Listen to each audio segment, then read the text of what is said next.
আমি অনেক জায়গায় বলি, ওলামায়ে কেরামরা আছেন, আমার আগের হুজুর বললেন যে এত ওয়াজ হয়, নসিহত হয়, কিন্তু আমল পাওয়া যায় না। কথা বলেন ঠিক কিনা? দিন দিন সমাজের মধ্যে মুসলমানরা ইসলাম থেকে যা জানে, যতটুকু জানে সেইটুকুন আমল করে না। বাপদাদারা যা করছে এখন আমাদের সন্তানরা তার ধারে কাছেও যাইতে চায় না। আল্লাহর রাস্তে কথা বলেন ঠিক কিনা? মাহফিল দেওয়ার উদ্দেশ্য কি? অনেকগুলো উদ্দেশ্য, তার মধ্যে সহজভাবে যদি বলি যে মাহফিল দেওয়ার উদ্দেশ্য থাকে মিথ্যা ছেড়ে দিয়ে সত্যের পথে আসা। কথা বলেন ঠিক কিনা? তো অন্তত প্যান্ডেলের নিচে বেহেশতের বাগানে বসে আছেন, আলহামদুলিল্লাহ। যতক্ষণ থাকবেন প্রশ্ন করলে, জানলে, বুঝলে সত্য কথা স্বীকার করবেন। দিন দিন আমাদের সমাজে ফিতনা কমতেছে না বাড়তেছে? বাড়তেছে। কত রকম ফিতনা।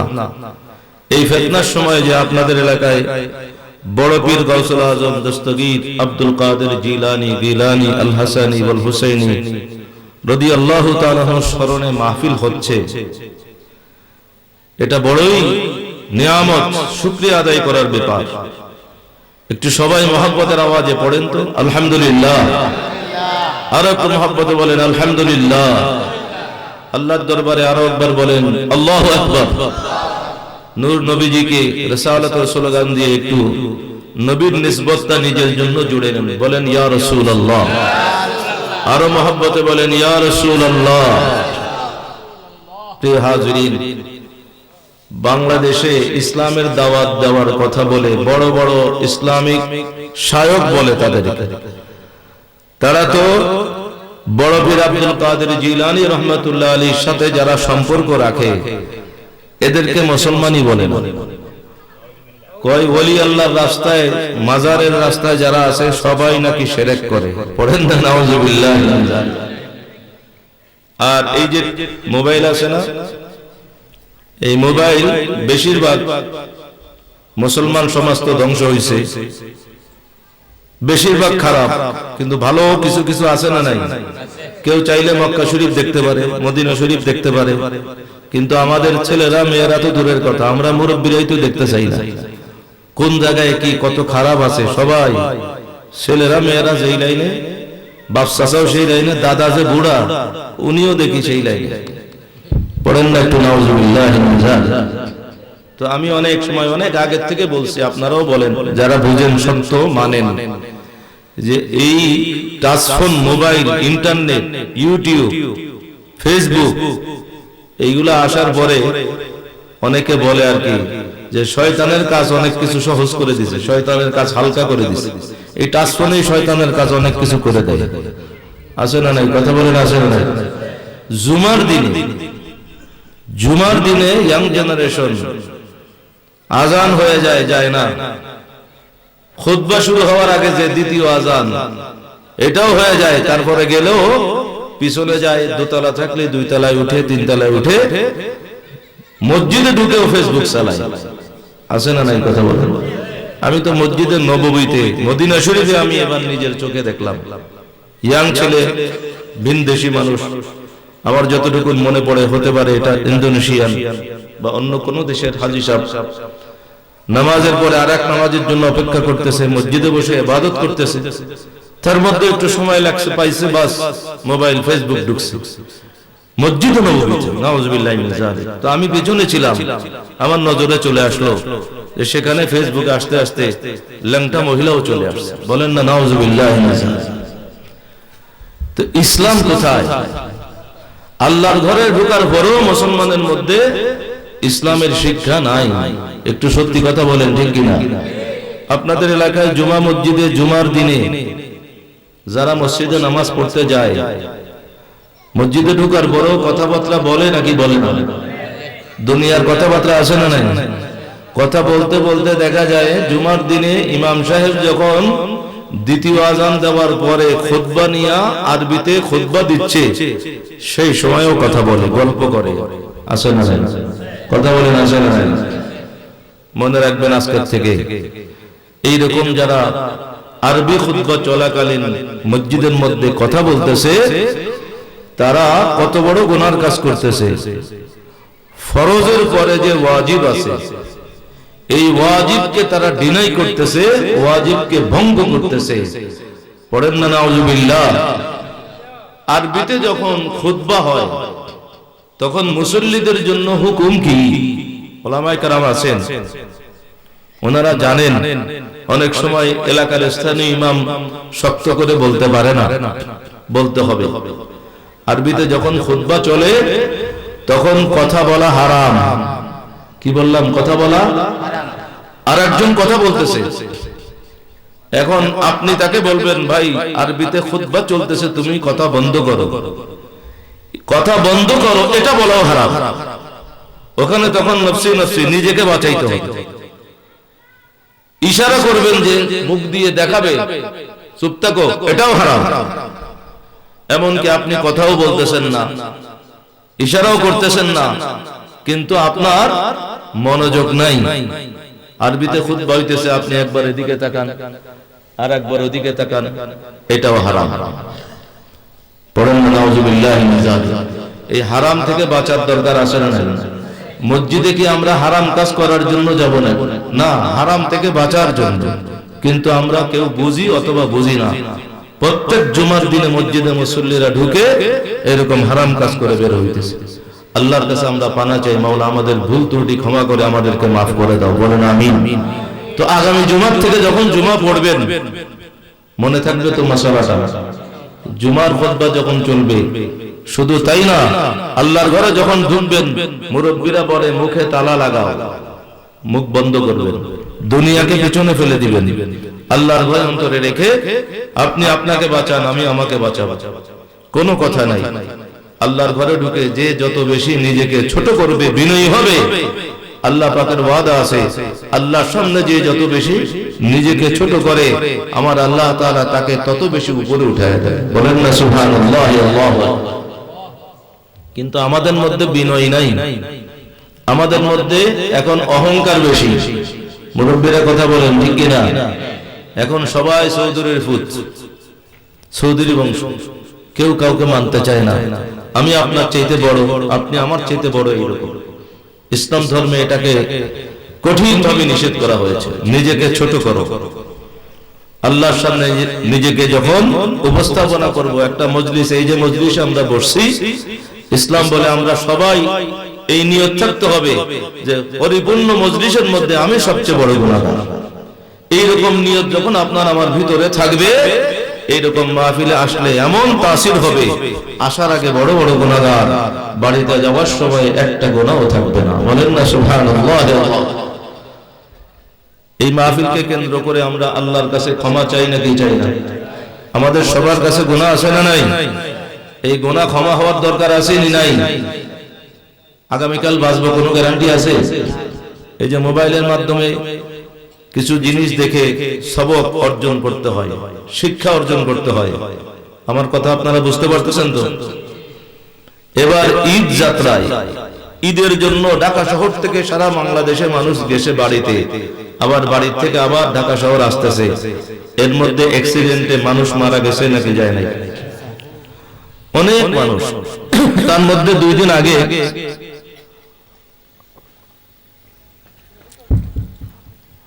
কথা বলার ফাঁকে একটু বলে দিই, নওজোয়ান আমরা মুসলমান, পানি যে খাইলাম কি ডান হাতে ধরছি না বাম হাতে? সবাই বলে না দেখি। পানি কোন হাতে খেতে হবে? এক হাতে না, 2 হাতে ধরতে হয়। আদব, পানি খাওয়ার আদব দাঁড়াইয়া নাকি বসে? বসে। কিন্তু আমরা জমজমের পানি খাওয়ার সময় দাঁড়াইয়া। এটা উঠাই দিতেছি, জমজমের পানির যে তাজিম, এটা উঠাই দিতেছি। সব পানি সমান বানাই ফেলছি। পড়েন নাউজুবিল্লাহ। তো আমাদের ছেলে পেলেরা যারা আছে গ্রামে গঞ্জে বাজারে দেখি আমরা, ওরা যখন চার দোকানের সামনে চা পানি খায় তো ডান হাতটা ব্যবহারই করে, বাম হাতে খায়। চার কাপটাও ধরে বাম হাতে। আল্লাহর রাস্তায় সত্যি কথা বলেন, আছে না নাই? হ্যাঁ, ওই যে সাক্ষী দিল আপনাদের এলাকার হুজুর, ডান হাতে বিড়ি টানবে, বাম হাতে চা খায়। এই যে বাম হাতে চা খাওয়া, বাম হাতে পানি খাওয়া, বাম হাতে খাবার খাওয়া, এটা মুসলমানের তরিকা নাকি ইহুদি নাসারার তরিকা? এটা কাফের মুশরিক জাহান্নামীদের তরিকা। কথা বলেন ঠিক কিনা? তো খাওয়া দাওয়া কাফের ইহুদি নাসারা খায়, মুসলমানরাও খায়, একই লাইনে হবে নাকি? মুসলমানদের লাইন ভিন্ন, ইহুদি নাসারা কাফের মুশরিক মুনাফিক 72 ফিরকা জাহান্নামীদের লাইন ভিন্ন। কথা বলেন ঠিক কিনা? তো মাঝখানে যখন কথা আসলো, নওজওয়ানদেরকে মনে করায় দেই, মুরব্বীরাও স্মরণ রাখেন। এরকম আপনাদের সামনে নওজওয়ানরা যদি বাম হাতে পান করে খায়, তো সুন্দর করে বলবেন যে বাবা আমরা মুসলমান, আমরা ডান হাতে খেতে হতো। ডান হাতে খাওয়া মুসলমানদেরকে শিক্ষা দিয়েছেন কে? নবী রহমাতুল্লিল, সবাই বলেন রহমাতুল্লিল আলামিন।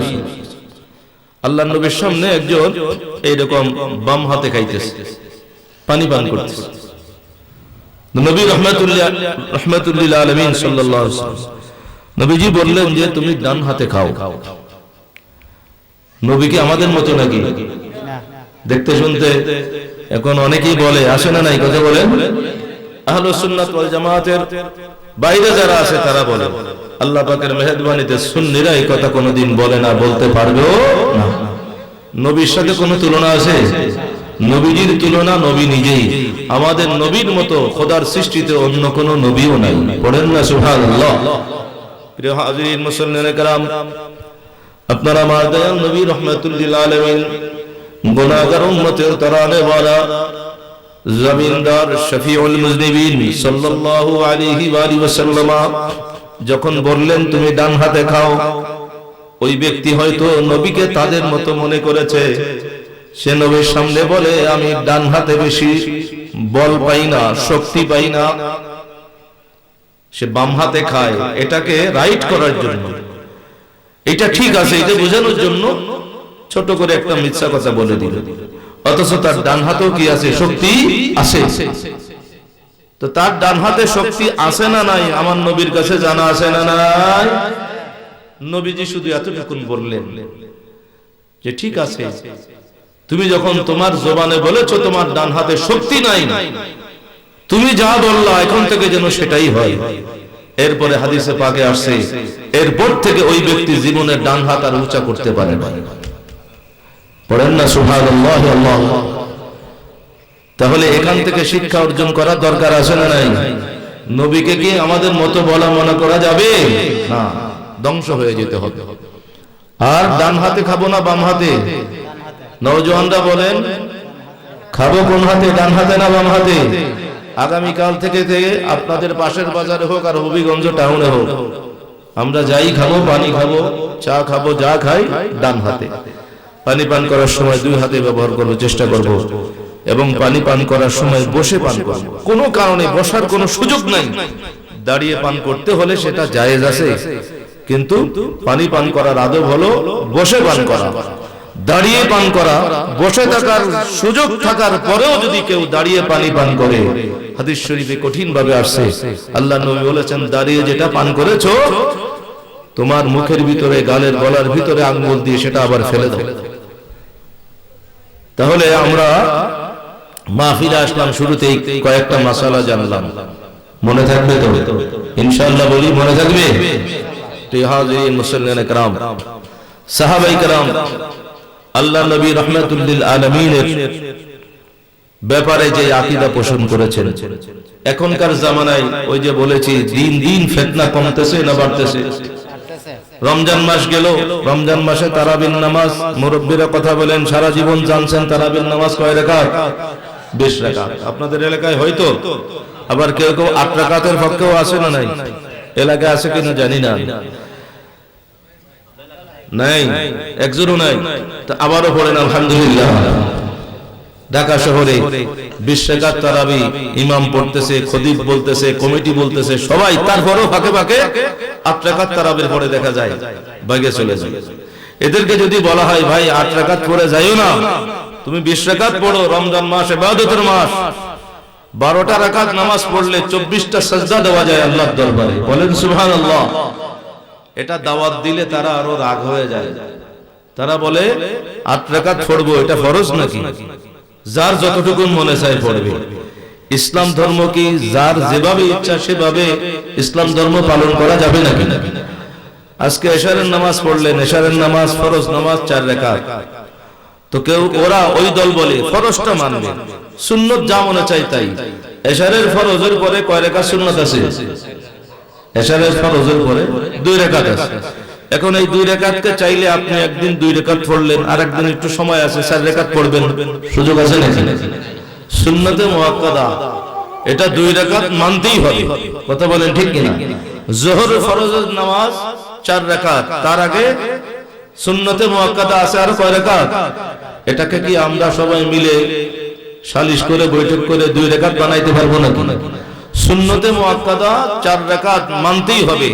জুমার নামাজ 2 রাকাত ফরজ, তার আগে 4 রাকাত আসেনি নাই? কি নাম? সবাই বলেন কি নাম? ক্বাবলাল জুমা, সুন্নতে মুআক্কাদা। এটাকে কি কমানো যাবে? 2 রাকাত বলা যাবে? কিন্তু 2 রাকাত কমানো দূরের কথা, ওই দলরা রমজান মাসে ইবাদত করতে চায় না, অন্য কোন সময় করবে। তারা বলতেছে আজকে জুমার নামাজের আগে যে 4 রাকাত ক্বাবলাল জুমা আমাদের দেশের বাংলাদেশে সুন্নি আলেমরা শিখাইছে, এগুলা কিছু ঠিক না, এগুলা ভুয়া, ক্বাবলাল জুমা বলতে কিছু নাই। পড়েন না নাউজুবিল্লাহ? আরো জোরে পড়েন নাউজুবিল্লাহ। তো ইসলাম ধর্ম আল্লাহর নবীর মাধ্যমে, সাহাবায়ে কেরামের মাধ্যমে, তাবেঈন, তাবেঈনদের মাধ্যমে, ওলিয়া কেরামের মাধ্যমে আমাদের জন্য আসছে, পরিপূর্ণ রূপ নিয়ে আসছে। কথা বলেন ঠিক কিনা? এই জন্য তারাবির নামাজ কেউ গায়ের জোরে কমাইতে পারবে না। কেউ যদি না পড়ে সেটা তার ব্যাপার হতে পারে। তারাবির নামাজ কত রাকাত অবশ্যই মানতে হবে। তারাবির নামাজ 20 রাকাত, এটা একটা হকের দলিল। কারণ প্রিয় নবী রাহমাতুল্লিল আলামিন বলে দিয়েছেন, আখিরি জামানের মধ্যে 73টা দল হবে, 72টা জাহান্নামী হবে, একটা মাত্র দল জান্নাতি। সেই জান্নাতি দলের বড় পরিচয় সাহাবায়ে কেরামের আকীদার সাথে, আমলের সাথে যাদের মিল পাওয়া যাবে, নবী বলেছেন তারাই শুধু জান্নাতি হবে। বলেন সুবহানাল্লাহ। হযরত ওমর ফারুক রাদিয়াল্লাহু তাআলা আনহুর জামানাত থেকে এই তারাবির নামাজ 20 রাকাত, এটার উপরে নবীর সকল সাহাবী, তখনও নবীজির লক্ষাধিক সাহাবী হায়াতে আছেন, সবাই মেনে নিয়েছেন, কেউ প্রতিবাদ করেন নাই, সবাই 20 রাকাত তারাবি মেনেছেন। এটাকে বলা হয় ইজমায়ে সাহাবা। এটা মানার নাম ঈমান। সাহাবায়ে কেরামের পক্ষে থাকতে হলে তারাবির নামাজ 20 রাকাত মানতেই হবে। কথা বলেন ঠিক কিনা? প্রিয় হাজিরিন, এইভাবে আস্তে আস্তে নতুন নতুন কত ফতোয়া আসতেছে।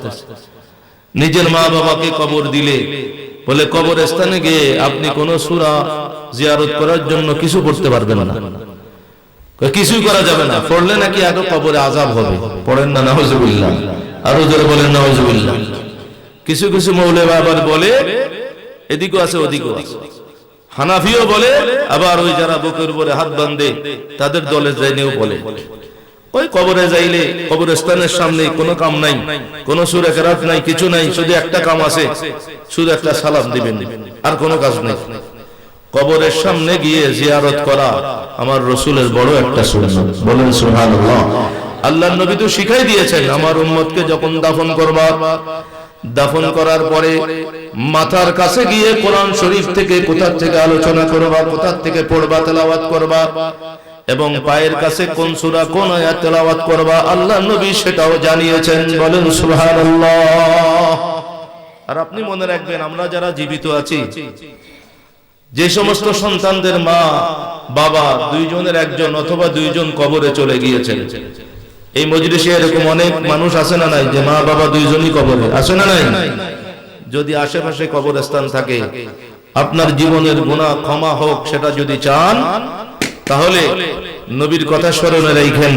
সিহাসিত্তার কিতাব আবু দাউদ শরীফের মধ্যে হাদিস শরীফ আসছে, আল্লাহ নবী রাহমাতুল্লিল আলামিনের নবুয়তের জবানের ফরমান, যেই সন্তান মা বাবা উভয়ের কবর প্রতি জুমার দিনে জিয়ারত করে, অথবা যে কোনো একজনের কবর প্রতি শুক্রবার দিনে যেই সন্তান মা বাবার কবরের সামনে গিয়ে দাঁড়ায়া জিয়ারত করে, আল্লাহর কাছে তাদের জন্য দোয়া করে, ক্ষমা ভিক্ষা চায়, নবী বলতেছেন সর্বপ্রথম ওই সন্তানকে আল্লাহ তাআলা মাফ করে দেন। বলেন সুবহানাল্লাহ। আমি বলতে চাচ্ছিলাম যে আমরা সবাই গুনাহগার, আল্লাহর দরবারে মাফি চাই নাকি চাই না?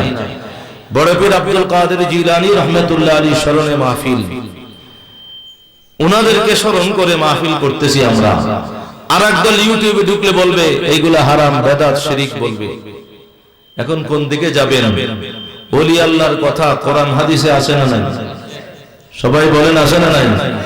দলিল তো আমি গুনাহগার দিব, কম দিয়ার বেশি দিই, বাকিটা নালে আমার সাগরিদ, আমাদের সাগরিদ তাহির সাহেব আসবে, পরে শুনবেন আর দলিল লাগলে ইনশাআল্লাহ নিতে পারবেন। কারো প্রশ্ন থাকলে বলতে পারবেন। নবী রাহমাতুল্লিল আলামিনের নবুয়তি জবানের ডিক্লার, ওলি আল্লাহদের সোহবত ইখতিয়ার করা, আল্লাহ তাআলা সরাসরি বলে দিয়েছেন কোরআনে কারীমের মধ্যে, ঈমানদারদেরকে ডাক দিয়েছেন। কাদের ডাক দিয়েছেন? সবাই বলেন কাদের? শুধুমাত্র মুসলমানকে ডাক দেন নাই, ঈমানওয়ালা মুসলমানকে ডাকেছেন। বলেন না সুবহানাল্লাহ। তো ঈমানওয়ালা মুসলমান যারা, তারা আল্লাহর ডাকে আমল করবে নাকি করবে না? আল্লাহর ডাকে সাড়া দিবে নাকি দিবে না? আল্লাহ পাক রব্বুল আলামিন ঈমানদার মুসলমানদেরকে বলেছেন, আমার পেয়ারা ওলি আল্লাহ যারা আছে, সাদিকিন বান্দা যারা আছে, সত্যবাদী বান্দা যারা আছে, তোমরা আমার সেই সত্যবাদী ওলি আল্লাহদের সাথে সম্পর্ক কায়েম করো। একটু মহব্বতে বলেন সুবহানাল্লাহ। প্রিয় হাজিরিন, আল্লাহ নবী রাহমাতুল্লিল আলামিন সুস্পষ্ট করেছেন হাদিসে পাকে, কোরআনে কারীমের ব্যাখ্যা নবীজির হাদিসে মুবারাকা। এখন আবার আরো একদল বের হইছে, কই তারা শুধু কোরআন মানবে, রাসূলের হাদিস মানবে না। পড়েন না নাউযুবিল্লাহ। তো একজন বলছে, রাসূলের হাদিস যদি না মানো তাহলে তো তোমার ঈমান থাকবে না, কাফের হয়ে যাবা। সে আবার ফেসবুকে লেখে, হুজুররা আপনারা শুনেন, ফেসবুকে লেখে দরকার হলে কাফের হয়ে যাবো, তারপরেও রাসূলের হাদিস মানবে না। পড়েন না নাউযুবিল্লাহ। তারা লিখছে রাসূলের হাদিস নাকি সব ইয়াজিদিরা লিখছে। ইয়াজিদিরা যা লিখছে, যা বলছে, সুন্নিরা ইয়াজিদিদের সাথে কোনো সম্পর্ক রাখে নাই, কোনোদিন রাখবেও না। সুন্নিদের সম্পর্ক ইমাম হাসান, ইমাম হুসাইন বেহেশতি যুবকদের সরদারের সাথে। কথা বলেন ঠিক কিনা? আল্লাহ নবী রাহমাতুল্লিল আলামিনের হাদিস শরীফ, নবীজির সাহাবায়ে কেরাম সিদ্দিক আকবর রাদিয়াল্লাহু তাআলা থেকে শুরু করে লক্ষাধিক সাহাবায়ে কেরাম, ওই সাহাবায়ে কেরামদের মাধ্যমে তাদের শাগরিদ, ওনাদের ছাত্র তাবিঈন, তাদের শাগরিদ, তাদের ছাত্র তবে তাবিঈন, এভাবে ধারাবাহিকভাবে আমাদের কাছে আসছে ওলি আল্লাহর মাধ্যমে। আমরা সাহাবায়ে কেরামদেরকে পাই নাই, সাহাবায়ে কেরামদেরকে জানি নাই, তাবিঈনদেরকে পাই নাই, তবে তাবিঈনদেরকে পাই নাই। রব্বুল আলামিনের দয়ায় আমরা সুন্নি মুসলমানরা কোনো না কোনো ভাবে আল্লাহর ওলিদেরকে পাইছি নাকি পাই নাই? সিলেটের মুসলমান আল্লাহর ওলিদের পাইছেন নাকি পান নাই? সিলেটের জমিন, হবিগঞ্জের জমিনে অনেক ওলি আল্লাহরা আছেন না নাই? কথা বলেন আছে না নাই? এই ওলি আল্লাহদের বাড়ি কোনো হবিগঞ্জেও না, সিলেটেও না, আরব দেশ থেকে আসছে। আরব দেশ থেকে এসে এখানে এসে ইসলাম প্রচার করেছেন দয়াকার। কথা বলেন দয়াকার। আল্লাহ তাআলা আল্লাহর ওলিদেরকে এখানে নিয়ে আসছেন। কথা বলেন ঠিক কিনা? বাংলাদেশে ইসলাম ওলিয়া উলিয়া কেরামদের মাধ্যমে এসেছে। সেই ওলি আল্লাহদের পথে থাকা হকের দলিল। যারা ওলিয়া উলিয়া ইকরামদের পথে পিছনে পিছনে চলবে, তারাই একমাত্র জান্নাতি দলের মধ্যে থাকবে। ওলি আল্লাহদেরকে বাদ দিয়ে যারা ইসলামের কথা বলবে, তারা যতই ইসলামের দাবিদার হোক না কেন, একদল জান্নাতি দলের মধ্যে তাদের জায়গা নাই। তাদের জায়গা বড় জোর ৭২ ফেরকা জাহান্নামীদের মধ্যে। কথা কোন ঠিক কিনা? ওলি আল্লাহদের বিষয় কোরআন শরীফে আছে না নাই? অনেকে ধোঁকা দিয়ে বলে, কই ভাই আমাদের কাছে আল্লাহ আছে, রসুল আছে, কোরআন আছে, হাদিস আছে, ওলি টলির দরকার নেই। নাউজুবিল্লাহ বলেন, একটু জোরে বলেন না নাউজুবিল্লাহ। আপনাদের বেশি ক্ষুধা লাগছে, খাইছেন নি কিছু? আমি তো আসছি দৌড়াইয়া, খানি খুনি খাইবার কোনো সুযোগ হয় নাই। আপনারা নাকি চলে যাইতেছেন। আমার ছাত্র চাচা যান বলল, হুজুর, অনেকে মনে করতেছে হুজুর আসবে না। আমার ছাত্র মিজানের মোবাইলও অফ হয়ে গেছে। কষ্ট হলে আপনাদের চাইতে আমার বেশি কষ্ট। কোনো খানি খুনি খাই নাই। মিজানের সাথে কথা ছিল যে একটু কোনো চাটা খাওয়াইব, নাই আসেনি। তাই হুজুর আসলে যে কত চা, তাই হুজুর তো চাও খায় না, খালি কফি খায়, আরো কত সিস্টেম আছে। তো তাহিরিরা আমরা বলি মাঝে মাঝে, তোমার শাগরিদ যারা বানাইছো এদেরকে ভালো লাইন মতো রাখো। দেখা যায় তাহির হুজুর আসলে জজবার সাথে রাস্তার পাশে 1 ঘন্টা 2 ঘন্টা আগের থেকে অপেক্ষা করবে, তাহির হুজুরের জন্য জান দিয়ে ফেলবে।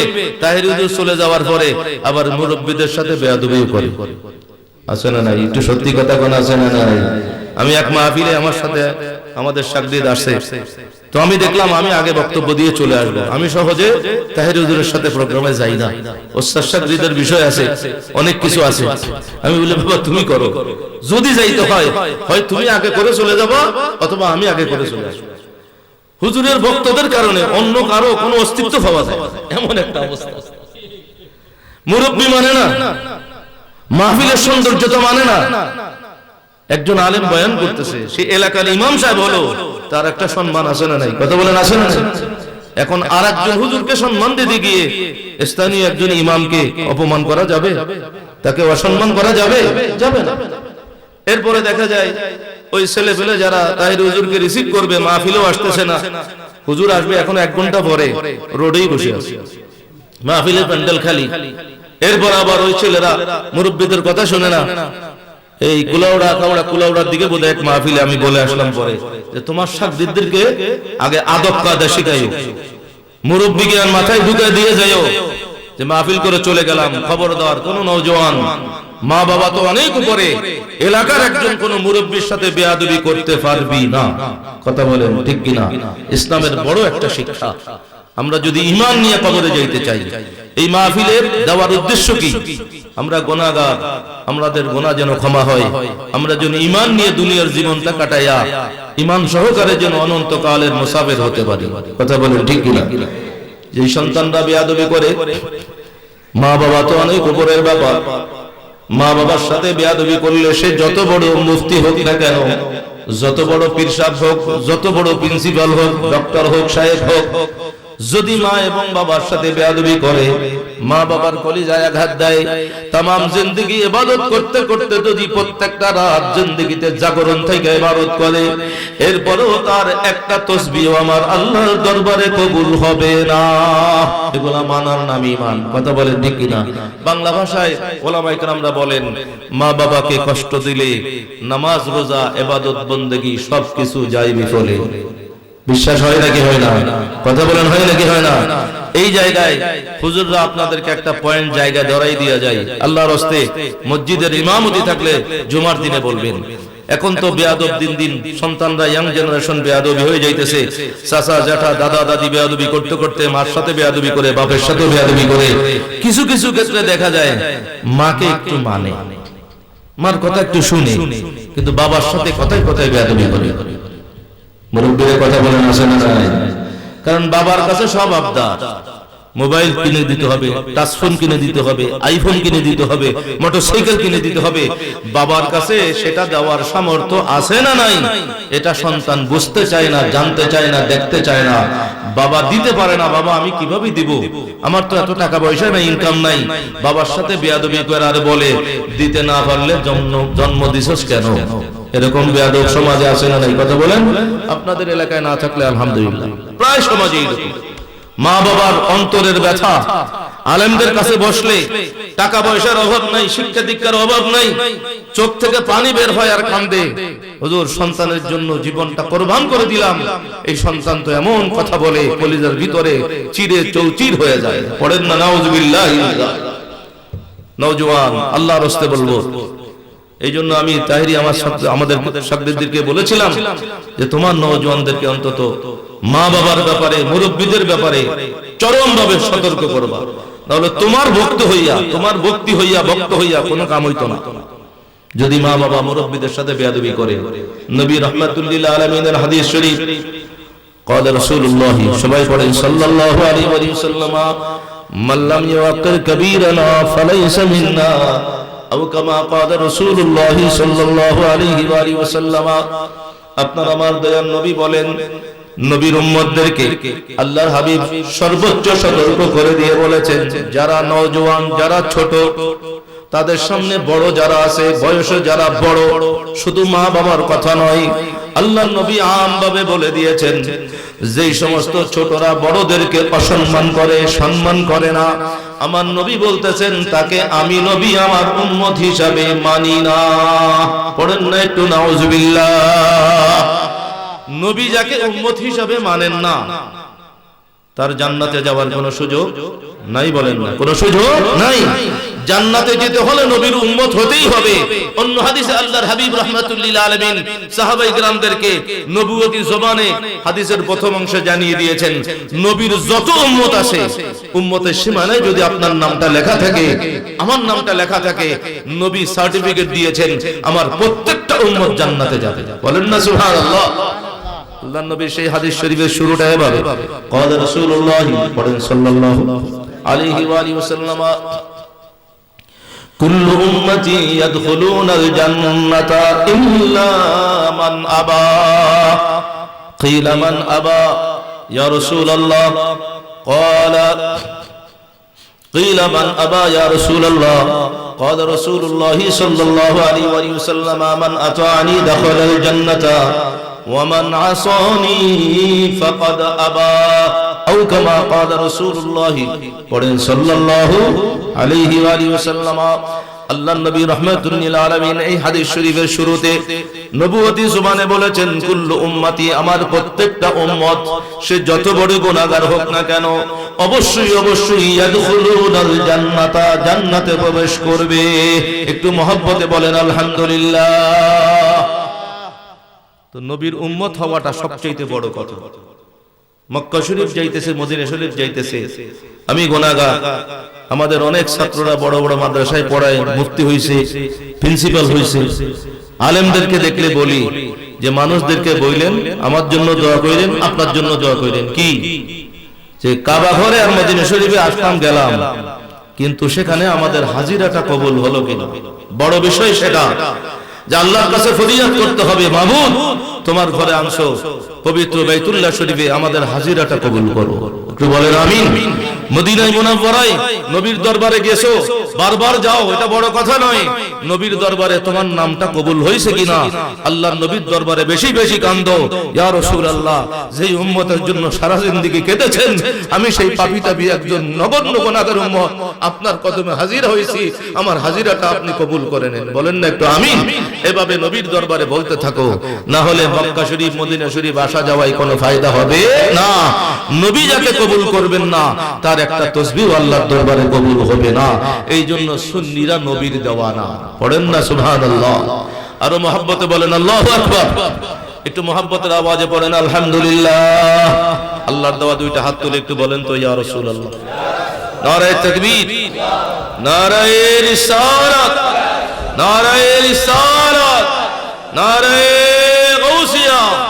আহলুস সুন্নাত ওয়াল জামাত, কোরআন সুন্নাহর আলো, সুন্নিয়তের আলো, মিলাদ কিয়ামের আলো, নারীর পর্দার আলো, আদব কায়দার আলো।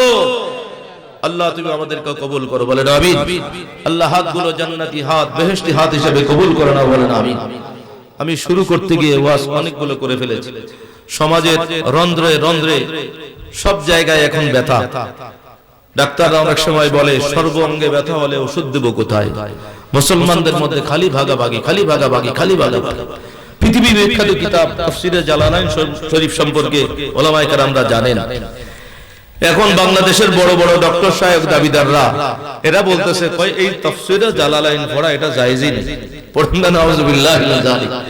যিনি লিখেছেন তিনি আল্লাহর নবীকে জাগ্রত অবস্থায় ৭৫ বার তার দিদার হয়েছে নবীর সাথে। বলেন না সুবহানাল্লাহ। আল্লাহ এখন পর্যন্ত মক্কা শরীফ, মদিনা শরীফ, ইউনিভার্সিটিতে, পৃথিবী বিখ্যাত মিশর আল আজহার বিশ্ববিদ্যালয়ে এই তাফসীরে জালালাইন শরীফ লেখানো হয়, পড়ানো হয়। রমজান মাসে আপনারা কোরআন তেলাওয়াত কিছু করছেন নাকি করছেন নাকি জানি না। আমরা গ্রামে গঞ্জে অন্তত রমজান মাসে ঘরে ঘরে মসজিদে একটু কোরআন তেলাওয়াত হয়। কথা বলেন ঠিক কিনা? ভুল শুদ্ধ যা আছে আমরা একটু করতে চেষ্টা করি। অনেক মুসলমানদের ঘরে মুরব্বী মা বোনরা আছেন, কত কষ্ট সংসারের কাজ, তারপরেও চেষ্টা করে একটা খতম যেন আদায় হয়। মুরব্বীরা কথা বলেন ঠিক কিনা? নওজওয়ানরা এগুলা জানে না, ভুলে যাইতেছে। আমরা যখন ছোট ছিলাম, আমার মসজিদ জুমা মসজিদ ঢাকায় মিরপুরে ১ নম্বর, সেখানে বলেছি এবার রমজানের উমরা থেকে এসে বোধহয় প্রথম সওয়ালে কত জুমায় বা তার জুমায় বলেছিলাম, আমরা তখনও বালেগ হই নাই, কিন্তু আমাদের মুরব্বীরা আমাদের যেভাবে শিখাইছেন, যেই লাইনে যেই রাস্তা আমাদের উঠাই দিছিলেন, আমরা পারতেছি না আমাদের সন্তানদেরকে সেই লাইনে উঠাই। দিন শরীয়ত তেমন কিছু বুঝি না, আমাদের উপরে শরীয়ত ফরজ হয় নাই, নামাজ ফরজ হয় নাই, অথচ নাবালেগ অবস্থায় রমজান মাসে এক খতম না, ভাই ভাই পাল্লা দিতাম কার চাইতে কে বেশি তেলাওয়াত করবে। সারাদিন রোজা রাখার ফাঁকে ফাঁকে ঘরে কাছারিতে, কাছারি আপনাদের দেশে কি বলে, বাংলা ঘর, অথবা অনেক সময় মসজিদ নিজের এলাকার বাদ দিয়ে আর এক মসজিদে লুকায় লুকায় কোরআন তেলাওয়াত করেছি, আমার ভাই যেন না দেখে, তার চেয়ে যেন আমি বেশি পড়তে পারি। ওই লাস্টে হিসাব হবে, খতম একটা হয়ে গেলে তোমার কয় পারা হয়েছে, যদি বলে যে আমার তো 23 পারা হয়েছে, তখন বলি যে আমি তো ইনশাআল্লাহ 30 পারা শেষ করছি আলহামদুলিল্লাহ। তখন সে আবার বাড়াই পড়া শুরু করে। রোজার সাথে হিসাব হয়, হিসাব করতে গিয়ে দেখা যায় এক খতম না, আল্লাহ পাকের দয়ায় আমরা সেই নাবালেগ অবস্থায় 2, 4, 5 খতম, 6, 7 খতম পর্যন্ত তেলাওয়াত করেছি আলহামদুলিল্লাহ। এখন আমাদের ছেলেরা 2 পারাও তেলাওয়াত করে না, ফেসবুক চালাইতে চালাইতে শেষ। নওজওয়ানরা একটু স্বীকার করো, কথা বলেন ঠিক কিনা? কোরআন তেলাওয়াত করার দরকার আছে না নাই? এই কোরআন সুপারিশ করবে। তো এখন ফেসবুক দেখে যারা ইউটিউব মুফতিদের থেকে ইসলাম শিখে তারা বরবাদ ধ্বংস হয়ে যাইতেছে। ওই ইউটিউবের মুফতিরা যারা কবর জিয়ারত না যায়, দোয়া মোনাজাত না যায়, মিলাদ শরীফ না যায়, এই রকম সব না যায়, নাই নাই বলে, কবলাল জুমা নাই, বাদাল জুমা নাই, নাই নাই যারা বলতেছে, তারা আবার এবার নতুন ডেলিভারি দিছে। তাদের বড় একজন শায়েখ কয় রমজান মাসে খতম দেওয়া এটা বেদাত, বলেন না নাউজুবিল্লাহি মিন যালিক। অথচ তার ছেলে আবার বলতেছে যে না আপনারা চেষ্টা করেন কমপক্ষে একটা খতম দিন। তো বাপের ফতোয়ায় ছেলে বেদাতি, আর ছেলের ফতোয়ায় বাপ হয় জাহেল, আর যদি জাহেল না মানে তাহলে বাপ হয় ভণ্ড। সুন্নিদের কিছু করার নাই, একজনের ফতোয়ায় আরেকজন ভণ্ড মিথ্যাবাদী হয়ে যায়। কথা বলেন ঠিক কিনা? কোরআন শরীফ খতম করা কি জাহান্নামে যাওয়ার কাজ নাকি? বেদাত মানে বুঝেননি? বেদাত মানে যেই কাজ করলে জাহান্নামে যাওয়া লাগবে। পড়েন না নাউজুবিল্লাহি মিন যালিক। এইরকম যখন সমাজের মধ্যে ইসলামকে কেন্দ্র করে ফিতনা দিন দিন বাড়তেছে, তখন ওলি আল্লাহর স্মরণে মাহফিলের গুরুত্ব কমতেছে না বাড়তেছে? ওলি আল্লাহদের নিসবত যাদের সাথে থাকবে, আল্লাহ তাআলা তাদেরকে ওই ওলি আল্লাহর উসিলায় এইরকম 72 ফিরকা জাহান্নামীদের ওয়াসওয়াসা থেকে আল্লাহ তাআলাই বাঁচায় রাখবেন। পড়েন না সুবহানাল্লাহ। একটু মুহাব্বতের সাথে দুরূদ শরীফ পড়ব, সবাই রাজি আছেন তো? আওয়াজ যেন একটু মুহাব্বতের সাথে আওয়াজ চাই, আল্লাহুম্মা সাল্লি, মনেও থাকে তাই না? মদিনা শরীফ আসার আগে এই জায়গাটার নাম ছিল ইয়াসরিব নগর, কিন্তু নবীর কদম যখন ওই ইয়াসরিব নগর এলাকার সীমানায় পড়ছে, কিয়ামত পর্যন্ত ওই গোটা এলাকাটা নূরের শহর হয়ে গেছে। বলেন না সুবহানাল্লাহ। এখনো ওয়াহাবি নজদিরা ওই দেশে শাসন করলেও সেখানে কিতাবে, কাগজে, সব জায়গায় মদিনা শরীফের নাম দিয়েই লিখতে হয় আল মদিনাতুল মুনাওয়ারা। মদিনাতুল মুনাওয়ারা মানে, মদিনা মানে শহর। কি বললাম? মদিনা মানে, আল মুনাওয়ারা মানে নূরের শহর, নূরওয়ালা শহর। পড়েন না সুবহানাল্লাহ। তো নবীর কদম যেই জমিনে লাগলো, গোটা জমিন নূর হয়ে গেছে। আর নবীরে কয় মাটি। যারা নবীকে মাটি বলে তারাও কিন্তু আমার নবীর শহরকে মদিনাতুল মুনাওয়ারা বলে। এরপরে আরো বড় একটা আকলি মিসাল, নবী রাহমাতুল লিল আলামিনের জামাতা ছিলেন ইসলামের তৃতীয় খলিফা, জামিউল কুরআন, কামিলুল হায়া ওয়াল ঈমান, সাইয়েদুনা ওসমান গনি যুন্নুরাইন রাদিয়াল্লাহু তাআলা। ওসমান রাদিয়াল্লাহু তাআলা আনহুর নামের শেষে কি আছে? আরবি ব্যাকরণের কারণে এর আগে যদি কোনো হরফে আমেলা থাকে যেটা জের দেয় তাহলে জিন্নুরান হবে, আর যদি এরকম কিছু না থাকে তখন কি বলতে হবে? জুন নুরাইন। জু বলেন আর জি বলেন একই মান, জুন নুরাইন, জিন নুরাইন, দুই নূরের অধিকারী। কয় নূরের? কথা বলেন, কয় নূরের? কি কারণে? দুইটা নূর কিসের? ওই যে আমার নবী রাহমাতুল লিল আলামিন নূর নবীর 2 মেয়ে তিনি বিবাহ করেছিলেন, এই জন্য। তাহলে নবীর 2 কন্যা বিবাহ করার কারণে ওসমান রাদিয়াল্লাহু তাআলা আনহুকে তারাও মানে তিনি জিন্নুরাইন বা জুন্নুরাইন মানতেছে, 2 নূরের মালিক, 2 নূরের অধিকারী। আর নবীকে কয় মাটি। আকল আসেনি, বিচার আমার আল্লাহর কাছে আসে না নাই? কথা বলেন আসে না নাই? প্রিয় হাজিরিন মুসল্লিন کرام, আমার তাড়াহুড়ার কারণে কিতাব যেটা আমাকে আপনাদের আসতে সময় সিলেটে ওই যে ব্রিজ পার হইলাম আশুগঞ্জ হোটেলে যখন বসছি, তখন আমি যখন বসছি ওখানে গিয়ে নামাজ পড়ে মাগরিবের প্রায় শেষ ওয়াক্তের কাছে নামাজ পড়ে একটু ওইখানে কুনি আসার সময় তাড়াহুড়া করে খেতে পারি না, একটু সবজি দিয়ে পরোটা খাবো। এর মধ্যে আপনাদের পরিচিত আর এক ভাইরাল আলাউদ্দিন কয়না বাকি একটু আলাউদ্দিন এই এলাকায় আসছে না, দেখেন না আপনারা কোনদিন? আশিক রাসূল সুন্নিয়তের খিদমতগার। আমরা যেন নিজেরা ঠেলাঠেলি করব না, আমরা নিজেরা মনে করব এই আলেম আছে, সে আমার চেয়ে উপরে আছে, উনি মনে করবে আমার চেয়ে উনি উপরে আছে, কারণ আমরা তো কেউ জানি না। এমন হতে পারে এখানে স্টেজে যারা বসা আছে আর কেউ প্যান্ডেলে বসা আছে, প্যান্ডেলে এমন কোন ব্যক্তি থাকতে পারে যাকে সমাজের মানুষ তেমন দাম দেয় না, কিন্তু আল্লাহর দরবারে তার মর্যাদা সবার উপরে। হতে পারে নাকি পারে না? কথা বলেন, হতে পারে নাকি পারে? একজন সাধারণ জেনারেল কিছু লেখাপড়া করছে, আমার এক শাগরিদ সে মারা গেছে, আফ্রিকা জাতি গিয়ে পথের মধ্যে মারা গিয়েছিল। আমি তাকে বারবার নিষেধ করেছিলাম। এই এলাকার ছেলেরা যারা বিদেশ যাইতে চায় সোরাফতে, আফ্রিকা, ইটালি, মাঝখানে মনে উঠলো এই জন্য বলে যায় আল্লাহর রাস্তে বাজান তোমাদের পায়ের কাছে আমার হাত, দেশের মধ্যে না খাইয়া থাকো, ওই সোরাফতে বেশি টাকা ইনকামের লোভে জান কোরবান করে দিও না। সোশ্যাল মিডিয়া আসছে ইটালি পথে যাওয়ার পথে 22 জন মারা গেছে, তার 10 জন বোধহয় একসাথে শুধু সুনামগঞ্জের, এবং না খাই আমার খানা নাই পিনা নাই কিচ্ছু নাই, খানা পিনার অভাবে প্রতিটা মুহূর্তে ছটফট করতে করতে কত যে কষ্ট, এটা যার হয় সে যার।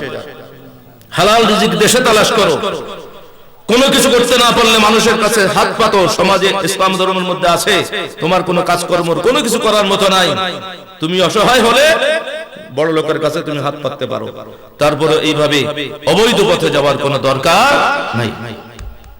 প্রিয় হাজিরিন, যেটা বলতেছিলাম যে আমাদের দেশের ভিতরে দিন বদিন এরকম ফিতনা বাড়তে হইতে যা হয়েছে, আজকে সুন্নি ঘরের ভিতরে পর্যন্ত বেয়াদব পয়দা হইতেছে। আছে না নাই? কথা বলেন, আছে না নাই? প্রসঙ্গ যেটা বলতে চাচ্ছিলাম যে হ্যাঁ, বিদেশ যায়, অন্যায় পথে চোরা পথে যায়, তো এইরকম যাবে যখন আমার এই ছাত্রদের মধ্যে আমার সাথে চলতো ব্রাহ্মণবাড়িয়া বাড়ি মাওলানা তানজিল হোসেন, আল্লাহ তাআলা তাকে জান্নাতুল ফেরদাউসের উচ্চ মাকাম নসিব করুন। একটু বলেন আমিন। শাহাদাতের মর্যাদা আল্লাহ তাআলা তাকে দান করুন, আমিন। সে একবার যাওয়ার জন্য নিয়ত করছে, আমাকে একটু বলছে নিষেধ করছি, পরে সে আটকে গেছে, আবার এয়ারপোর্ট থেকে ফেরত আসছে। তারপরে তাকে একরকম আমি কিরা কসম করাইছি, বাজান তুই যাস না। তার বড় ইচ্ছা ছিল, হুজুর আমার মা বাবা সারা জীবন কষ্ট করছে, আমার বড় ইচ্ছা আমি বিদেশে গিয়ে টাকা পয়সা কামাই করে শুধু আমার মা বাবার একটা ঘর বানাই দেব, এটার জন্য হুজুর বিদেশে যাইতে হবে। আমার খালাতো ভাই ওরা গেছে, এভাবে অসুবিধা নাই। এরপরে আমি তাকে অনেক পড়াইছি, বুঝাইতে আমার কাছে স্বীকার করছে যাবে না। আমি বলছি তোকে আমি চাকরি দেবো ইনশাআল্লাহ, একটা চাকরি দিয়ে দিছি, এরপরে তোর ইনকাম করার সোর্স বের হয়ে যাবে বলছি, মানছেও। কিছুদিন পরে হঠাৎ করে সে আমাকে একটা ফোন দিছে, তানজিল তুমি কোথায়? হঠাৎ আমারে বলতেছিল যে আমি বিমানে। কই যাও? হুজুর তো আমি আফ্রিকার দিকে যাইতেছি। আমি বললাম ইন্না লিল্লাহ। বলে হুজুর কিছু কাউকে বলি নাই, আমার স্ত্রীকেও বলি। তার স্ত্রী তখন সন্তান সম্ভবা, সে চলে গেল। কিছুদিন পরে খবর আসতে থাকলো যে সে ধরা খাইছে, এবং সে দুঃখতে একটা হাসপাতালে যখন মারা যাইতেছে, হাসপাতালের এক নার্সকে সে ওখানে দেশের ভাষা, সেই দেশের ভাষা তারা ইংরেজিও ভালো করে বোঝে না, ও একটু বুঝাইতে চেষ্টা করছে। তার মার কথা মাদার বলছে, আর আকার ইঙ্গিতে বুঝাইছে একটা ফোন দাও, ফোন নাম্বারটা একটু লিখে দিছি। তখন মাকে একটু বলছিল, মা আমি বোধহয় বাঁচবো না, আমি একটা হাসপাতালে ভর্তি আছি, আমার একটু কি জুস খাইতে দিচ্ছে, সব বমির সাথে বের হয়ে যাচ্ছে। এরপরে আস্তে আস্তে খবর আসলো সে মারা গেছে। এরপরে সে যাইতে গেছে, তার লক্ষ টাকা তো খাইছে দালালরা, লাশ আনতে গিয়ে বোধহয় আরো কয়েক লক্ষ টাকা রাখছে। আমি আমার নিজের আপনজন ইন্তেকাল করলে যত কষ্ট পাই তার চাইতে কম না, অনেক কষ্ট পাইছি। এরপরে তার ঢাকা এয়ারপোর্ট থেকে তার লাশ প্রত্যেকদিন বলে আসতেছে, কালকে বলে আসতেছে। আমি নিজে সেখানে গিয়েছি, ওখানে আমাদের লোকজন আছে যারা এগুলা দেখে, তাদেরকে কাজে লাগাইছি। একটা পর্যায়ে চূড়ান্ত জানলাম যে হ্যাঁ তানজিলের লাশ আজকে আসছে। আমি নিজে গিয়ে, বাংলাদেশ তো লাশ বের করতে গেলেও এখানে ঘুষ দেওয়া লাগে, টাকা দেওয়া লাগে, পড়েন না নাউজুবিল্লাহ। তো আমাদের পরিচিত লোক ছিল, আল্লাহর রহমতে ঘুষ দেই নাই একটা টাকাও। তার লাশ বের করে দিয়ে আমার আরেকটা মাহফিল ছিল, সেখানে যতটুকু পারছি সহযোগিতা করছি। এরপরে তার দাফন হয়েছে। তো মা বাবাকে বাড়ি করে দিবে হয় নাই, ছোট ভাই ছিল সেটা মাদ্রাসায় পড়াইছে, লাস্টে সেটা আবার বিদেশে পাঠাইছে। এই মা বাবা একবারে সরল সিধা। তার বাবা তার বোনের হাজবেন্ডের বাসায় ছিল রমজান মাসে, কদরের রাত তারাবির নামাজ পড়ে জামাইয়ের বাসায় গেছে, যাই বলতেছে জামাইকে, জামাই বাবাজি আজকে কদরের রাত না? বলো হ্যাঁ, 27 কদরের একটা রাত। এই কদরের রাতে তো কতজনের ভাগ্য আছে তারা মারা যায়, ইন্তেকাল করছে। এটা নিজে বলতেছে, কিছুক্ষণ পরে পরে খারাপ লাগতেছে, কদরের রাতে সেই বেটা চলে গেছে। ইন্না লিল্লাহি ওয়া ইন্না ইলাইহি। আল্লাহ তাআলা জান্নাতুল ফিরদাউসের উচ্চ মাকাম নসিব করুন, বলেন আমিন। বড় কপাল, বড় আলেম না, বড় শিক্ষিত না, রমজান মাসে 27 রাত্রিতে একেবারে যাওয়ার আগে এশারে রক্ত পর্যন্ত নামাজ কাজা হয় নাই, তারাবির নামাজ পড়ে এসে নিজে বলতেছে এই রাতে তো চলে যেতে পারি। আল্লাহ তাআলা পেয়ারা বান্দাদেরকে এভাবে কবুল করেন, তারা এভাবে বলে বলে চলে যেতে পারেন। এরকম অনেক আল্লাহর বান্দারা বলতেছে যাওয়ার আগে যে একটু তোমরা হাত তুলে দোয়া করো, দোয়া করতে করতে চলে যায়, অথচ কোনো আলেম আসে না নাই, কথা বলেন আসে না নাই। এই জন্য আমরা কেউ কাউকে ছোট বলবো না, নিজেকে ছোট বলবো, বলেন ইনশাআল্লাহ। আর একটু মহব্বতে নওজওয়ানরা বলে ইনশাআল্লাহ। তো আলাউদ্দিন জিয়াদি হুজুর ওই হোটেলে আমার পরে ঢোকার পরে বলে, হুজুর আপনি কাদিরের মাদ্রাসার মনিরুজ্জামান হুজুর না? চুল ছোট হয়ে গেছে তো ঠিক পায় না, আমাদের দেশে তো আবার ওরা চুল বেশি ছোট করে। হ্যাঁ ঠিক আছে, ঠিক পাইছো। বলে হুজুর আসছে, আপনারা পাইছে, আমার জন্য আবার এটা সেটা অর্ডার। আমি বলছি না, সেই সুযোগ আমার নাই, আমি আজকে প্রাইভেট কার নিয়ে আসি না, আমি লোকাল বাস অর্থাৎ ওই যে পাবলিক বাসে, এসি বাসে এনা যাইতেছি, টাইম হয়ে গেছে, চলে যেতে হবে। তখন আমাকে একটা বই দিল, ওইটা আছে সাথে আছে। বলে হুজুর আপনি তো আমাদের কাদিরিয়া মাদ্রাসা আছে হিসেবে আমাদেরকে সম্মান করেন, না হলে আমাদের কিছু নেই। বলে আমাদের মুরব্বীদের একজন ওনার নবী নূরকে কেন্দ্র করে সে চ্যাপ্টার যেটা লিখছে ওটা নিজের হাতে ভাঙিয়ে দিয়েছে। বলো যে এই জায়গাটা আপনি একটু দেখবেন, আপনার কাছে আরজি রাখলাম, দেখার পরে কোন সংশোধন করতে হলে কিছু যদি প্লাস মাইনাস করতে হয় একটু আমি গুনাহগারকে বলবেন, আমি আপনার কাছে কৃতজ্ঞ থাকবো, অন্যগুলোও দেখবেন, এই চ্যাপ্টারটা বেশি দেখবেন। আমি বললাম ইনশাআল্লাহ চেষ্টা করব। তো সেখানে নবীকে নূর হিসাবে লেখা হয়েছে, আমাদের নবী নূরের নবী, কোনো সন্দেহ, কথা বলেন, কোনো সন্দেহ নাই। আল্লাহ নবী রাহমাতুল লিল আলামিন নূরের নবী, সেই নূরের নবীর স্লোগান দিতে দিতে দিতে দিতে দিতে আপনি যখন কবরে চলে যাবেন, ওই নূর নবীর উসিলায় আপনার কবরটা আল্লাহ পাক নূর দিয়ে ভরে দিবেন, বলেন সুবহানাল্লাহ। আরে মোদের নবী নূরের নবী, কোন তুলনা আছে? যার নেই যে কোনো তুলনা, পড়েন সুবহানাল্লাহ। আল্লাহ সেই নবীজিকে না দেখাইয়া মরণ মোদের দিও না। আল্লাহুম্মা সাল্লি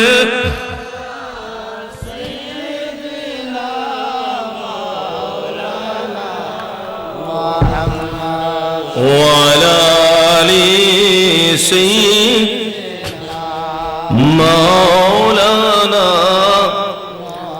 আল্লাহ তুমি রহম করো, নসিব করো মদিনা, বলেন আল্লাহুম্মা আমিন। মদিনা শরীফ যাওয়ার দরকার আসেনি? যদি সুযোগ আসে জীবনে কোনোদিন যাবেন নাকি যাবেন না? টাকা নাই পয়সা নাই হুজুর, এত চিন্তাও করতে পারি না। কেউ যদি আপনাকে টাকা পয়সা দিয়ে নিয়ে যেতে চায়, আপনি কি তখন বলবেন যে আমি শুধু মক্কা শরীফ যাব, মদিনা শরীফ যাব না? এটা বলবেন? কোন সুন্নিরা সেটা বলবে না, বরং সুন্নিরা বলবে যেখানে নিয়ে যান একটু মদিনা শরীফে যদি রাসূলের রওজা পাকের সামনে দাঁড়িয়ে একটা সালাম দিতে পারতাম, বলেন না সুবহানাল্লাহ। এখন বাংলাদেশের বহু হাজী সাহেব হজের মৌসুম, উমরার মৌসুমে যাইতেছে, মক্কা শরীফ গিয়ে মক্কা শরীফ থেকে আবার বাড়িতে ফিরে আসে, মদিনা শরীফে যায় না। তারা তাদের শায়খ থেকে শিখেছে, যাদের সিলেবাসের মধ্যে ওলি আল্লাহর কোন সিলেবাস নাই, যাদের সিলেবাসের মধ্যে খাজা গরিব নওয়াজ, মাইনুদ্দিন চিশতি, হাসান সঞ্জিরি আজমেরি, আল হাসান ইবনে হুসাইন রাদিয়াল্লাহু তাআলা আনহুর সিলেবাস নাই, গৌসুল আজম দস্তগীর বড় পীর আব্দুল কাদের জিলানীর সিলেবাস নাই। তারা মুসলমানদেরকে শিখাইছে, আরে যদি তোমরা হজে যাও, উমরায় যাও, মক্কা শরীফে কাবা ঘরে থাইকো, এখানে থাকবে তোমার সওয়াব ডবল ডবল ডবল হবে। মদিনা শরীফে যাওয়ার কোনো দরকার নাই, ওখানে কোনো কিছু নাই। জোরে বলেন না নাউজুবিল্লাহ।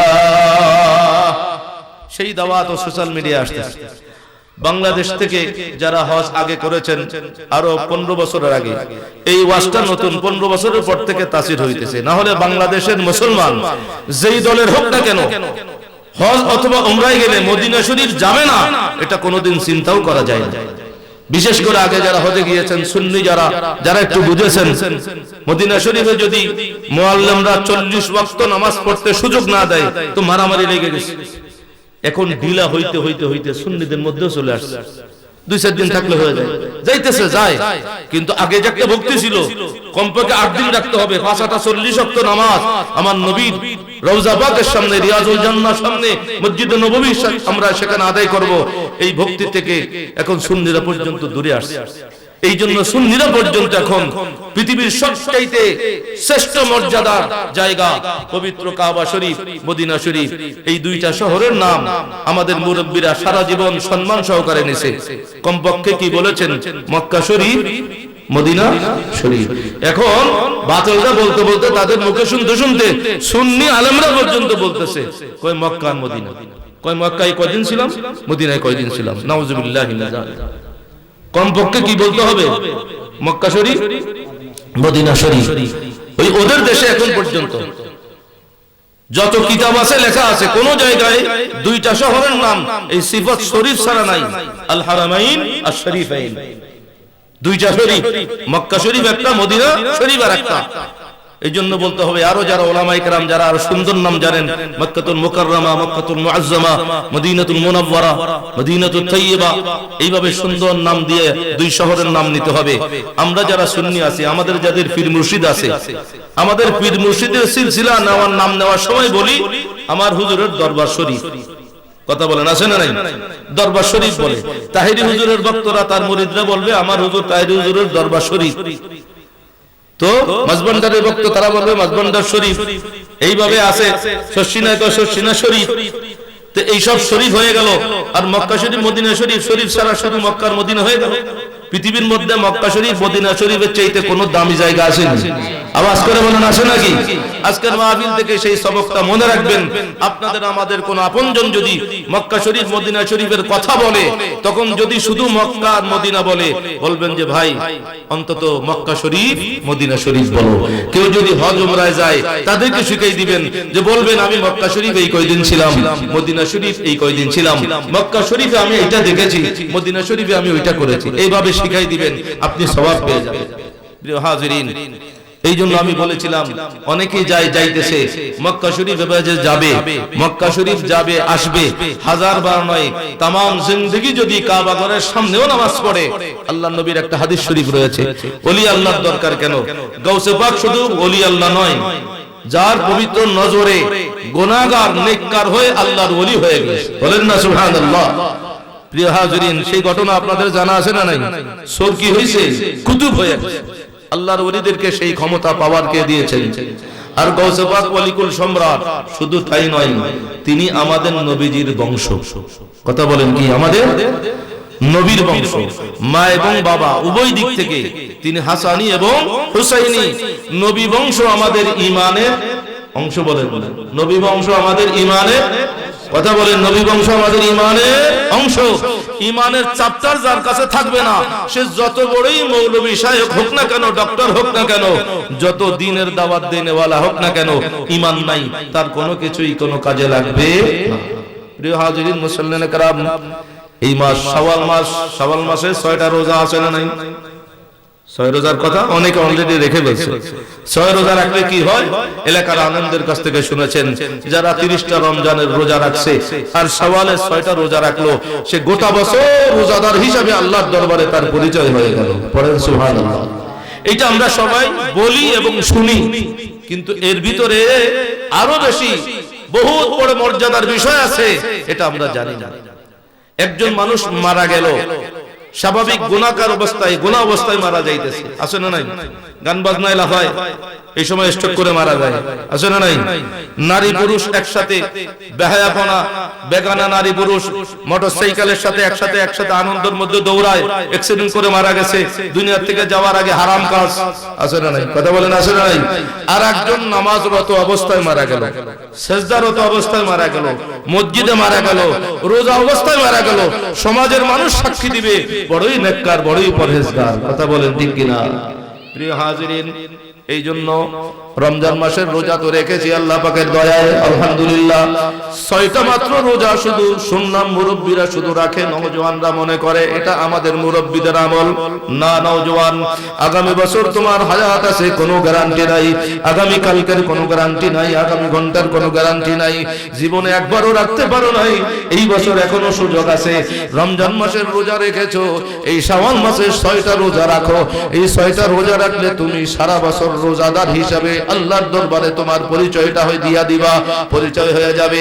তোমার কাছে মালাকুল মাউত যখনই আসুক না কেন, এই বছরে যদি চলে যেতে হয়, রোজাদার হিসাবে আল্লাহর দরবারে চলে যাবা। বলেন সুবহানাল্লাহ।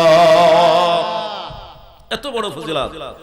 এরপরে মনে রাখবেন আল্লাহ তাআলা যে সমস্ত সৃষ্টি করেছেন, আসমান জমিন লৌহ কলম গাছপালা তরুলতা জিন জাতি মানব জাতি, কত হাজার হাজার মাখলুকাত, আছে না নাই? আলেমদের জবান আপনারা শুনেছেন 18,000 মাখলুকাত। আলেমরা বলে না, আপনারা বলেছেন, ওই আলেমদের কথা বলতেছে, আমি নাই বলি। হাজার হাজার আল্লাহর সৃষ্টি, আছে না নাই? কথা বলেন, আছে না নাই? এই সমস্ত মাখলুকাতকে আল্লাহ তাআলা মাখলুককে নবী রাহমাতুল লিল আলামিন জানান দিয়েছেন, গায়বে জগতের খবর দিচ্ছেন রাহমাতুল লিল আলামিন। এই জন্য আমরা সুন্নিরা বলি গায়বের খবর দেনেওয়ালা আমাদের নবী রাহমাতুল লিল আলামিন। বলেন সুবহানাল্লাহ।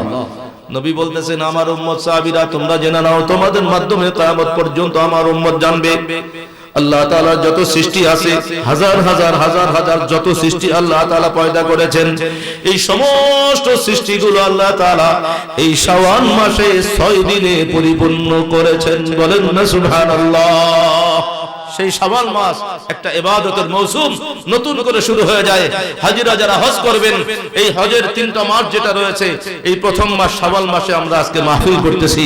বড় পীর আব্দুল কাদের জিলানী ওয়ালিকুল সম্রাটকে স্মরণ করে আল্লাহর পছন্দের আমল, আল্লাহর হাবিবের দুরূদ সালাম, যেই দুরূদ সালাম মাবুদের দরবারে কবুল হওয়া মানে হচ্ছে জাহান্নামের আগুনটা হারাম হয়ে যাবে। বলেন না সুবহানাল্লাহ।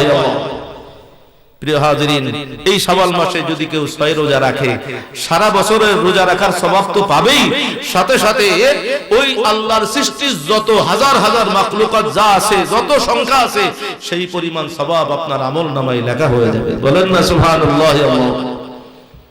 বড় পীর আব্দুল কাদের জিলানী রাহমাতুল্লাহ আলাইহি শুধুমাত্র আল্লাহর ওলি নন, ওলিকুল সম্রাট। শুধু তাই নয়, আব্দুল কাদের জিলানী রাহমাতুল্লাহি আলাইহি তিনি আমাদের নবীজির বংশ, আমাদের ঈমানের বংশ। নবী বংশের সাথে মহব্বতের কানেকশন রাখার দরকার আছে না নাই? এই গিয়ারবি শরীফের কথা আমি আসার আগে হুজুর বললেন, আপনাদের এলাকার আশিক রাসূল সুন্নি যারা মা বোনরা সহ গিয়ারবি শরীফের কথা বললে সবাই আন্তরিকতার সাথে কি করে? অংশগ্রহণ করে না? কি করে না? অংশগ্রহণ করেন।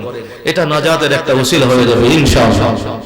গিয়ারবি শরীফের নিসবত বড় পীর আব্দুল কাদের জিলানী রাহমাতুল্লাহি আলাইহির সাথে আপনার আমার দয়াল নবীর নবুয়তি সুবহানের হাদিস শরীফ বুখারী শরীফ সহ জগতের হাজার কিতাবের মধ্যে আসছে। ক্বালা রাসূলুল্লাহ, সবাই পড়েন সাল্লাল্লাহু আলাইহি ওয়া সাল্লাম, আল মারউ মা মান আহাব্বা, আও কামা ক্বালা রাসূলুল্লাহ সাল্লাল্লাহু আলাইহি ওয়া সাল্লাম। নবী বলতেছেন, হে আমার সাহাবীরা, তোমাদের মাধ্যমে আমার উম্মতকে আমি জান্নাতি হওয়ার জন্য সহজ একটা রাস্তা দেখাই দিতেছি। দুনিয়ার জমিনের মধ্যে যদি ভালোবাসতে হয়, তাদেরকে ভালোবাসো যারা আল্লাহ ওয়ালা, যারা আল্লাহর পেয়ারা, যাদের ভালোবাসলে আল্লাহ পাকের আরশের ছায়া তলে জায়গা পাওয়া যাবে। একটু মহব্বতে বলেন আল্লাহু আকবার। গাউসবাক আব্দুল কাদের জিলানী রাহমাতুল্লাহ আলাইহি কিয়ামতের ময়দানে আল্লাহ পাকের আরশের ছায়া তলে থাকবেন, কোনো সন্দেহ নাই। নবী বংশ আমাদের ঈমানের বংশ। গাউসবাক আব্দুল কাদের জিলানী রাহমাতুল্লাহি আলাইহিকে আল্লাহ তাআলা কবুল করেছেন। পৃথিবীর যত মৌলবী, যত ডক্টর, যত শায়েখ বিরোধিতা করবে, তারা জবাব দিবে আল্লাহর দরবারে। গাউসে পাকের সামনে পারলে দাঁড়ায় যেন জবাব দেয়। গাউসে পাক বলেছেন, আমার দুশমন যারা, মনে রাখো আমি বড় দয়াবান। তিনি গরিব দুঃখী অসহায়কে বেশি ভালোবাসতেন। কিন্তু গাউসে পাক বলেন, খবরদার আমার ভক্ত অনুরক্তরা, আমার দুশমনদের কথায় তোমরা ভীত হবে না, সন্ত্রস্ত হবে না। মুরিদি লা তাখাফু ওয়াশিন ফাইন্নী আযুমুন কাতিলুন ইনদাল কিতালি। তোমাদের কোনো ভয় নাই।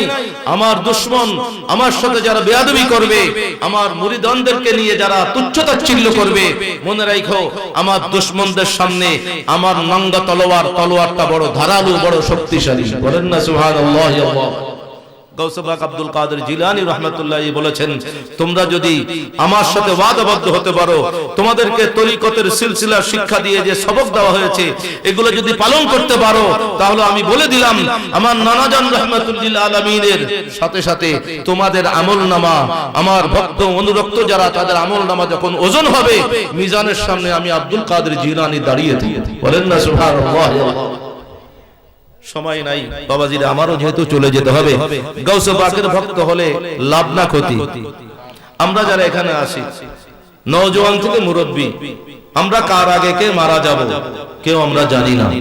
কিন্তু স্বাভাবিকভাবে মানুষ বুড়া হয়, অসুস্থ হলে মৃত্যুর বিছানায় শুয়ে যায়, মানুষ বলে নিজেও বুঝতে পারে না আর বাঁচবো না। তখন কেউ দেখতে গেলে তার কাছে ইমানদার মুসলমান কি দোয়া চায়, বলে দোয়া করেন আমি যেন ইমানদার নিয়ে যাইতে পারি। কথা বলেন ঠিক কিনা? ঈমান নিয়ে কবরে যাওয়ার দরকার আছে না নাই? যদি জান্নাতি হতে চাই তো আপনারা একটু আমাকে কেউ গ্যারান্টি দিতে পারবেন যে ঈমান নিয়ে আপনার মরণ হবে? কেউ গ্যারান্টি দিতে পারবেন? সবাই বলবে যে না হুজুর, আমরা তো জানি না কোন অবস্থায় আমার কাছে মালাকুল মউত আসে, আমরা তো জানি না। আজকে যাই না জান আশিক রাসূল যারা, সুন্নি যারা হবে, গাউসে পাক আব্দুল কাদের জিলানী ভক্ত, মুরিদের মুরিদ ভক্ত অনুরক্ত যারা হবে, গাউসে পাকের মুরিদদের জন্য শুভ সংবাদ। গাউসে পাকের ভক্ত যারা ঈমান নিয়ে মরবে তারা। বলেন না সুবহানাল্লাহ। আল্লাহু আকবার। কেন বললাম? তাফসীরে কিতাবের নাম জামালিউল মুস্তাফা। এই কিতাবের মধ্যে বড় একটা চ্যাপ্টার আনা হয়েছে আব্দুল কাদের জিলানী রাহমাতুল্লাহি আলাইহির একটি কারামতের ওয়াকিয়া, ঘটনা আনা হয়েছে। হুজুর গাউসুল আজম দস্তগীর রাদিয়াল্লাহু তাআলা আনহু তিনি যখন তার ভক্ত অনুরোধদের সামনে কথাবার্তা বলতেছেন, হঠাৎ করে তিনি গায়েব হয়ে গিয়েছেন। হুজুরকে আর যখন খুঁজে পাওয়া যায় নাই, তখন হুজুরের দরবারের বড় বড় যারা মুরিদ ছিলেন, খলিফা ছিলেন, বড় বড় জামানার আলেম ছিলেন, আল্লাহর ওলি ছিলেন, ওনারা তালাশ করতে করতে করতে করতে হুজুরকে ওই ইরাকের জমিনে যে দাজলা নদী আছে, ওই দাজলা নদীর কিনারায় হুজুর নদীর পানির সামনে বসে আছেন। হুজুরের ভক্ত অনুরক্ত ওলামায়ে কেরাম, আল্লাহর ওলিরা পিছনে পিছনে বড় আদব সহকারে গেলেন। যাওয়ার পরে দেখলেন হুজুর পানির ভিতরে হাতটা রেখে আছেন। ওই পানির হাতটা ওখানে স্বাভাবিকভাবে আছে, এটা আর আসতেছে না। আমরা হয়তো পিছন থেকে মনে করব কেউ ওযু করতেছে কিনা, ওযু করলে তো পানিতে একবার হাত যাবে আর একবার নিজের অঙ্গের সাথে হাত মিলবে, সেই রকম না। গাউসুল আজম দস্তগীর বড় পীর আব্দুল কাদের জিলানী রাহমাতুল্লাহ আলাইহি হাতটা দিয়ে আছেন, এভাবে হাতটা নড়াচড়া হয় না। এভাবে যখন আসে, ওনার যারা বেশি কাছের ভক্ত অনুরক্ত বড় আলেম, ওনার আদব সহকারে কাছে থেকে কাছে যখন গেলেন, তখন দেখতে পাইলেন নিজেদের চোখে একটা কারামত দেখলেন। দেখতেছেন গাউসে পাকের হাতটা ওখানে পানির থেকে আনতে পারতেছেন না, কারণ গাউসে পাক পানিতে যখন হাত দিয়েছেন, ওই দাজলা নদীর মধ্যে আল্লাহ সৃষ্টি যে মাছগুলো ছিল, দলে দলে মাছ আসতেছে আর গাউসে পাকের হাতে চুমু দিয়ে চলে যাইতেছে। বলেন না সুবহানাল্লাহ। এই জন্য হুজুর সময় হাতটা উঠাতে পারতেছেন না। একটা পর্যায়ে যখন উঠালেন, হুজুর ওযু করলেন, ওখান থেকে আসার পরে ভক্ত অনুরক্তরা কোনো কথা বলতে সাহস পাচ্ছেন না। হুজুর জায়নামাজ বিছানো হয়ে গেল শূন্যের উপরে, হুজুর নামাজ আদায় করলেন।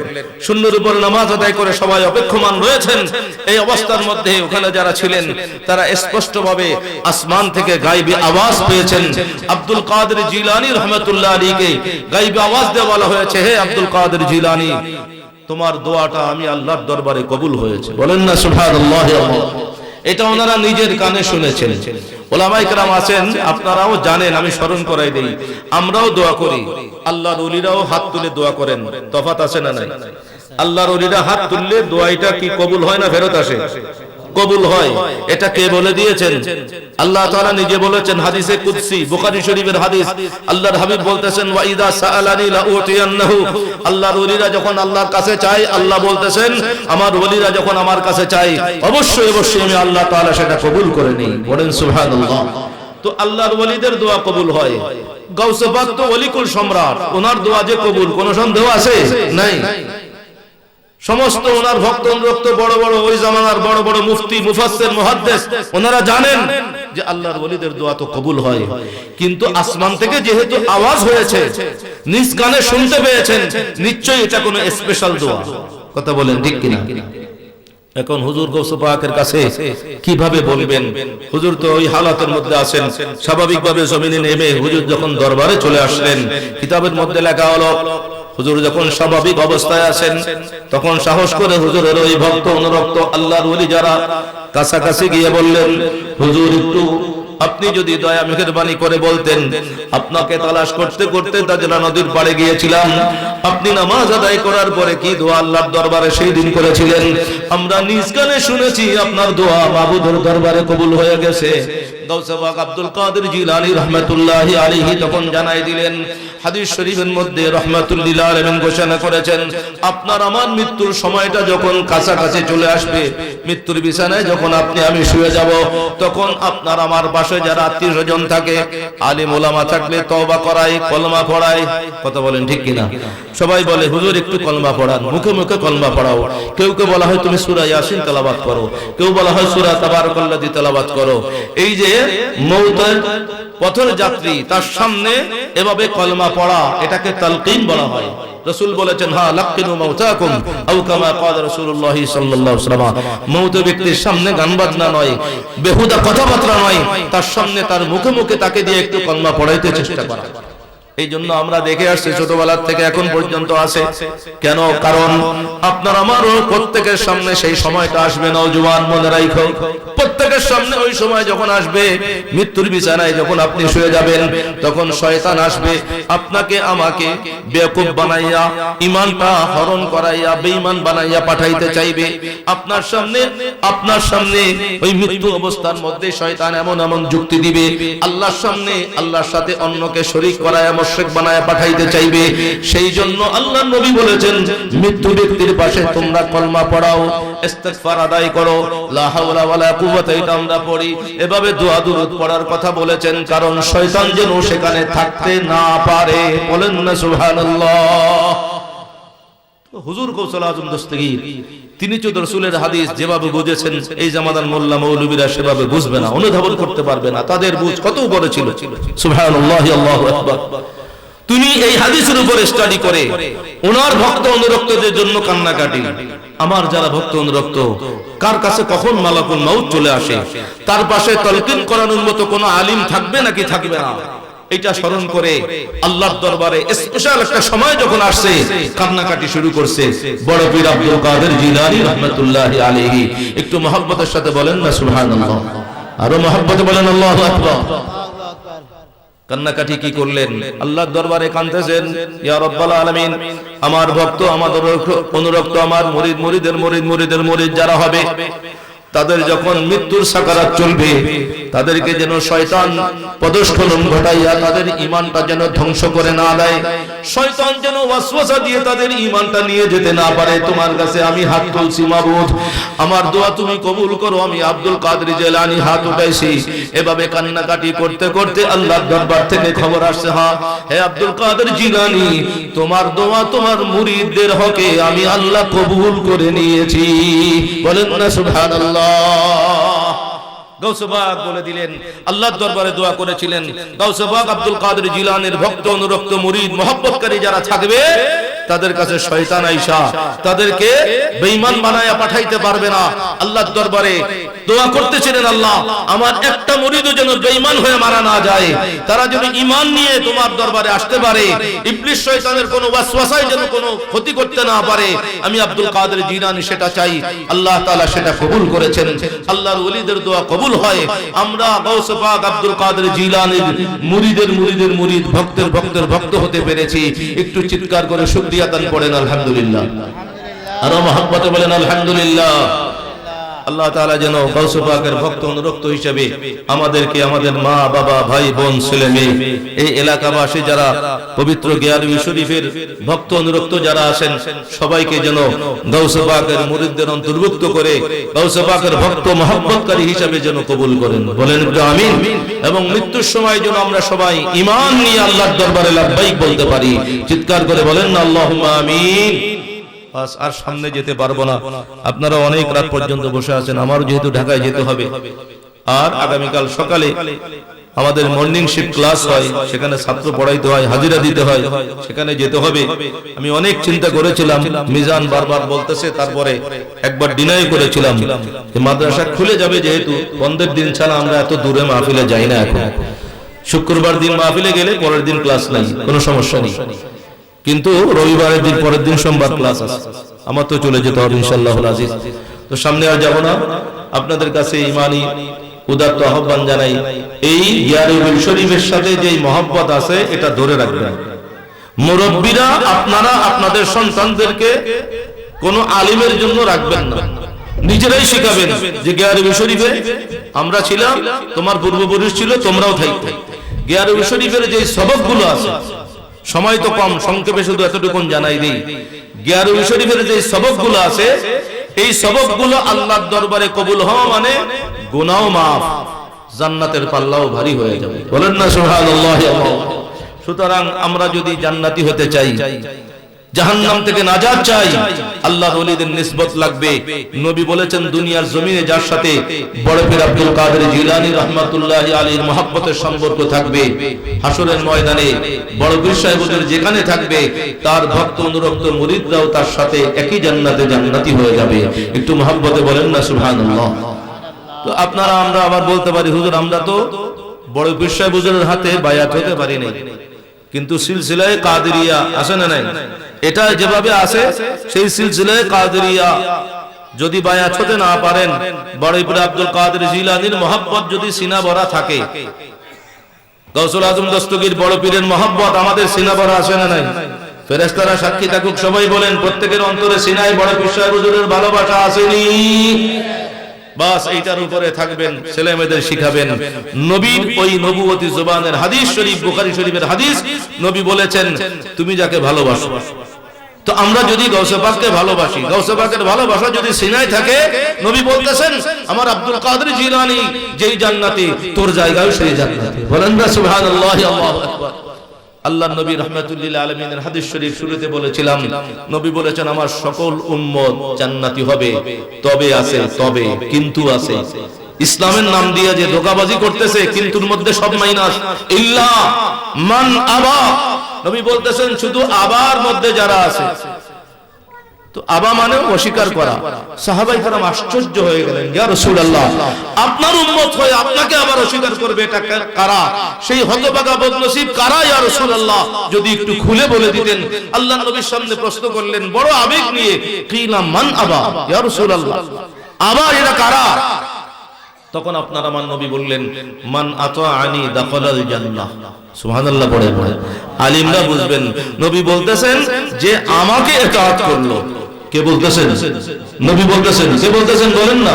আমাদের নবী, আপনার নবী, আমার নবী বলতেছেন যে আমাকে মহব্বত এবং তাজিম নিয়ে অনুকরণ করলো, ইতাআত করলো, আমি নবী তাকে জান্নাতের একটা সার্টিফিকেট দিলাম, সে অবশ্যই জান্নাতে প্রবেশ করবে। বলেন সুবহানাল্লাহ। তো আবা কারা? নবী বললেন, ওয়ামান আসানি ফাকাদ আবা। যে আমার বিরোধিতা করলো, নবীর বিরোধিতাকারী আছে না নাই? আমি হয়তো এত সুন্দর করে বুঝাইতে পারবো না, সময়ও নাই। তাহির হুজুর তো বুঝাই দিয়েছে। মিলাদ শরীফ হয়, এটা কি আমাদের বাপ দাদার কিসসা কাহিনী, নাকি আমার নবীর অনুষ্ঠান, নবীর সম্মানের অনুষ্ঠান, নবীর দুরূদ সালামের অনুষ্ঠান? কথা বলেন ঠিক কিনা? সেই নবীর দুরূদ সালামের অনুষ্ঠান মিলাদ শরীফকে যারা ডিনাই করে, যারা ঘৃণা করে, যারা বেদাত বলে, যারা শিরক বলে, বিচার আমার আল্লাহর দরবারে আছে নাকি নাই? নবী বলতেছেন যে আমার নাফরমানি করলো, নবীর মিলাদ শরীফের বিরোধিতা করা, নবীর বিরোধিতা করা, নবীর দুরূদ সালামের বিরোধিতা করা, নবীর বিরোধিতা করা। কথা বলেন ঠিক কি না? সেই জন্য নবী বলে দিয়েছেন হাদিসের শেষে, আমার সকল উম্মত জান্নাতি, কিন্তু আমার বিরোধিতা যে করেছে সে কোনোদিন জান্নাতে যেতে পারবে না। এই জন্য মনে রাখবেন, শেষ সময় ওলামায়ে কেরামরা মনে রাখেন, সুন্নিরা আমরা গুনাহগার হতে পারি। আপনার কাছে পাহাড় সম গুনাহ আছে, আসমান সমান গুনাহ আছে, কিন্তু ঈমান আছে। আপনি আশিক রাসূল, আপনি সুন্নি, আপনি বেয়াদব না, ওলি আল্লাহর শানে বেয়াদবি করেন নাই, রাসূলের শানে কোনোদিন বেয়াদবি করেন নাই, আপনার ঈমানটা আছে।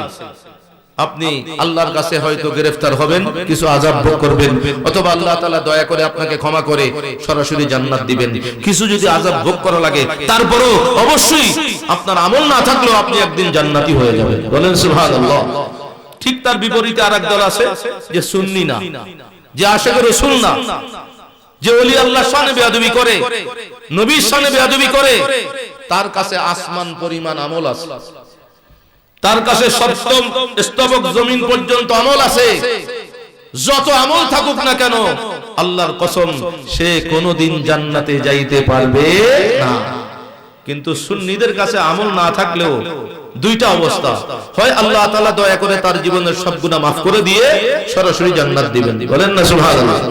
আর যদি আল্লাহ কাঠগড়ায় গ্রেফতার হয়ে যায়, কোরআন হাদিসের ফয়সালা, তার কিছুদিনের জন্য আযাব ভোগ করার পরে দয়ার নবীর সুপারিশে সে চিরস্থায়ী পরে আবার জান্নাতি হয়ে যাবে। বলেন না সুবহানাল্লাহ, আল্লাহু আকবার। তো চিরস্থায়ী জান্নাতি হওয়ার জন্য আমল আগে দরকার নাকি ঈমান দরকার? কথা বলেন, কি দরকার? ঈমান দরকার। এইজন্য সুন্নিরা আমলের কথা বলে, কিন্তু তার চাইতে ঈমান আকীদার কথা বেশি বলে। আমল আছে, আকীদা ঠিক নাই, জীবনেও জান্নাতের চেহারা দেখবা না। আমল কম অথবা নাই, আকীদা ঠিক আছে, ঈমানটুকুন ঠিক আছে, গুনাহগার, কিন্তু অবশ্যই সে একদিন দয়ার নবীর সুপারিশে জান্নাতি হবে। বলেন না সুবহানাল্লাহ। তার মানে কি আমি আবার আমল করা বন্ধ করে দিতে বলছি নাকি? আরে না, সুন্নিদের জন্যই নিয়ামত আল্লাহর পক্ষ থেকে। আপনার আকীদা ঠিক আছে, আপনি যত নেক আমল করবেন, জান্নাতে আপনার মর্যাদা তত উপরে উঠতে থাকে। পড়েন না সুবহানাল্লাহ। আল্লাহ তাআলা আমাদেরকে ঈমান আকীদা ঠিক রেখে পিছনের জীবনের চাইতে সামনের জীবনে আরো বেশি বেশি নেক আমল করার মতো, ইবাদত বন্দেগী করার মতো নেক হায়াত সবাইকে নসিব করুন। বলুন আমিন। ছোটরা যারা আমরা বড়দেরকে সম্মান করব, পর্দানশীল মা বোন যারা আছেন, আল্লাহর রাস্তায় বলবো, রাস্তাঘাটে বাজারে বেহায়াপনার মতো ঘর থেকে বেপর্দা বের হবেন না। আল্লাহর রাস্তায় বলতেছি, আল্লাহর নবী বলেছেন, বেপর্দা নারীরা যদি জান্নাতে তো যাবে না, ওয়ালা ইয়াজিদনা রিহাহা আও কামা ক্বালা রাসূলুল্লাহ সাল্লাল্লাহু আলাইহি ওয়াসাল্লাম, বেপর্দা নারীরা জান্নাতের বাতাস পর্যন্ত তারা পাবে না, তাদের নসিবে হবে না। পড়েন নাউযুবিল্লাহি মিন যালিক। তো আমাদের মা বোনদেরও জান্নাতি হওয়ার দরকার আছে না নাই? যাদের বিবাহ হয়েছে তাদের কাছে করজোড়ে অনুরোধ করব, স্বামীর হক আদায় করবেন, স্বামীর সাথে বেয়াদবি করবেন না। স্বামী যদি কোনো কারণে রাগ হয়, একটা আঙ্গুল দেখে শাসন করে, সেটা মেনে নেবেন। আপনি চৌধুরী বংশের মেয়ে হলেও স্বামীর সামনে আবার 5টা 10টা আঙ্গুল সব দেখাইয়া দিয়েন না যে তুমি কে, আমি তো চৌধুরীর মাইয়া, তোরে দেখাইয়া দিব, মামলা করবো, তোরে জেলের ভাত খাওয়াবো। এইরকম চিন্তা ভাবনা যেই নারীর আছে, যেই মেয়ের মা চিন্তা করে যে তুই যা শ্বশুর বাড়ি, উল্টা পাল্টা করলে আমাকে শুধু বলবি, আমি পুলিশ পাঠায় ধরাই দেব, দেখাইয়া দেব, লাল দামানের ভাত খাওয়াবো, এইরকম যেই মারা চিন্তা করে, এই মাও ধ্বংস হবে। ওই মা তার মেয়েকে নিয়ে ধ্বংস হয়ে জাহান্নামী হয়ে যাবে। বলেন নাউযুবিল্লাহি মিন যালিক। আল্লাহর নবী মেরাজ থেকে এসে বলে দিয়েছেন, মহিলারা বেশিরভাগ জাহান্নামী হবে। তার মধ্যে বড় একটা কারণ হলো যাদের বিবাহ হয়েছে তারা স্বামীর সাথে গাদ্দারি, বেয়াদবি, নাফরমানি করছে। সন্তান হিসাবে মা এবং বাবা দুইজনকে যেভাবে রাজি রাখতে হবে, যেই মেয়ের বিবাহ হয়েছে ওই মেয়ের জন্য আরেকটা বেশি, মা বাবাকেও রাজি রাখতে হবে, স্বামীকেও রাজি রাখতে হবে। এরপরে যদি মেয়েরা বলে যে স্বামীর কি কোনো কাজ নাই, হ্যাঁ স্বামীর দায়িত্ব আছে, স্ত্রীর হক আদায় করবে। স্ত্রীর উপরে যদি স্বামী যদি জুলুম করে, বিচার আল্লাহ তাআলা করবেন। কিন্তু এ কথা নাই যে স্ত্রী উপরে স্বামী একটু জুলুম করছে এই জন্যই সরাসরি স্বামীর জন্য জান্নাত বন্ধ হয়েছে, এটা নাই। হাদিস শরীফে আসছে, নবী বলেছেন, তাকফুরনাল আশিরা, মেয়েরা বেশিরভাগ জাহান্নামী কেন হবে? মহিলা সাহাবীরা নবীর কাছে জানতে চাইছেন বাঁচার জন্য।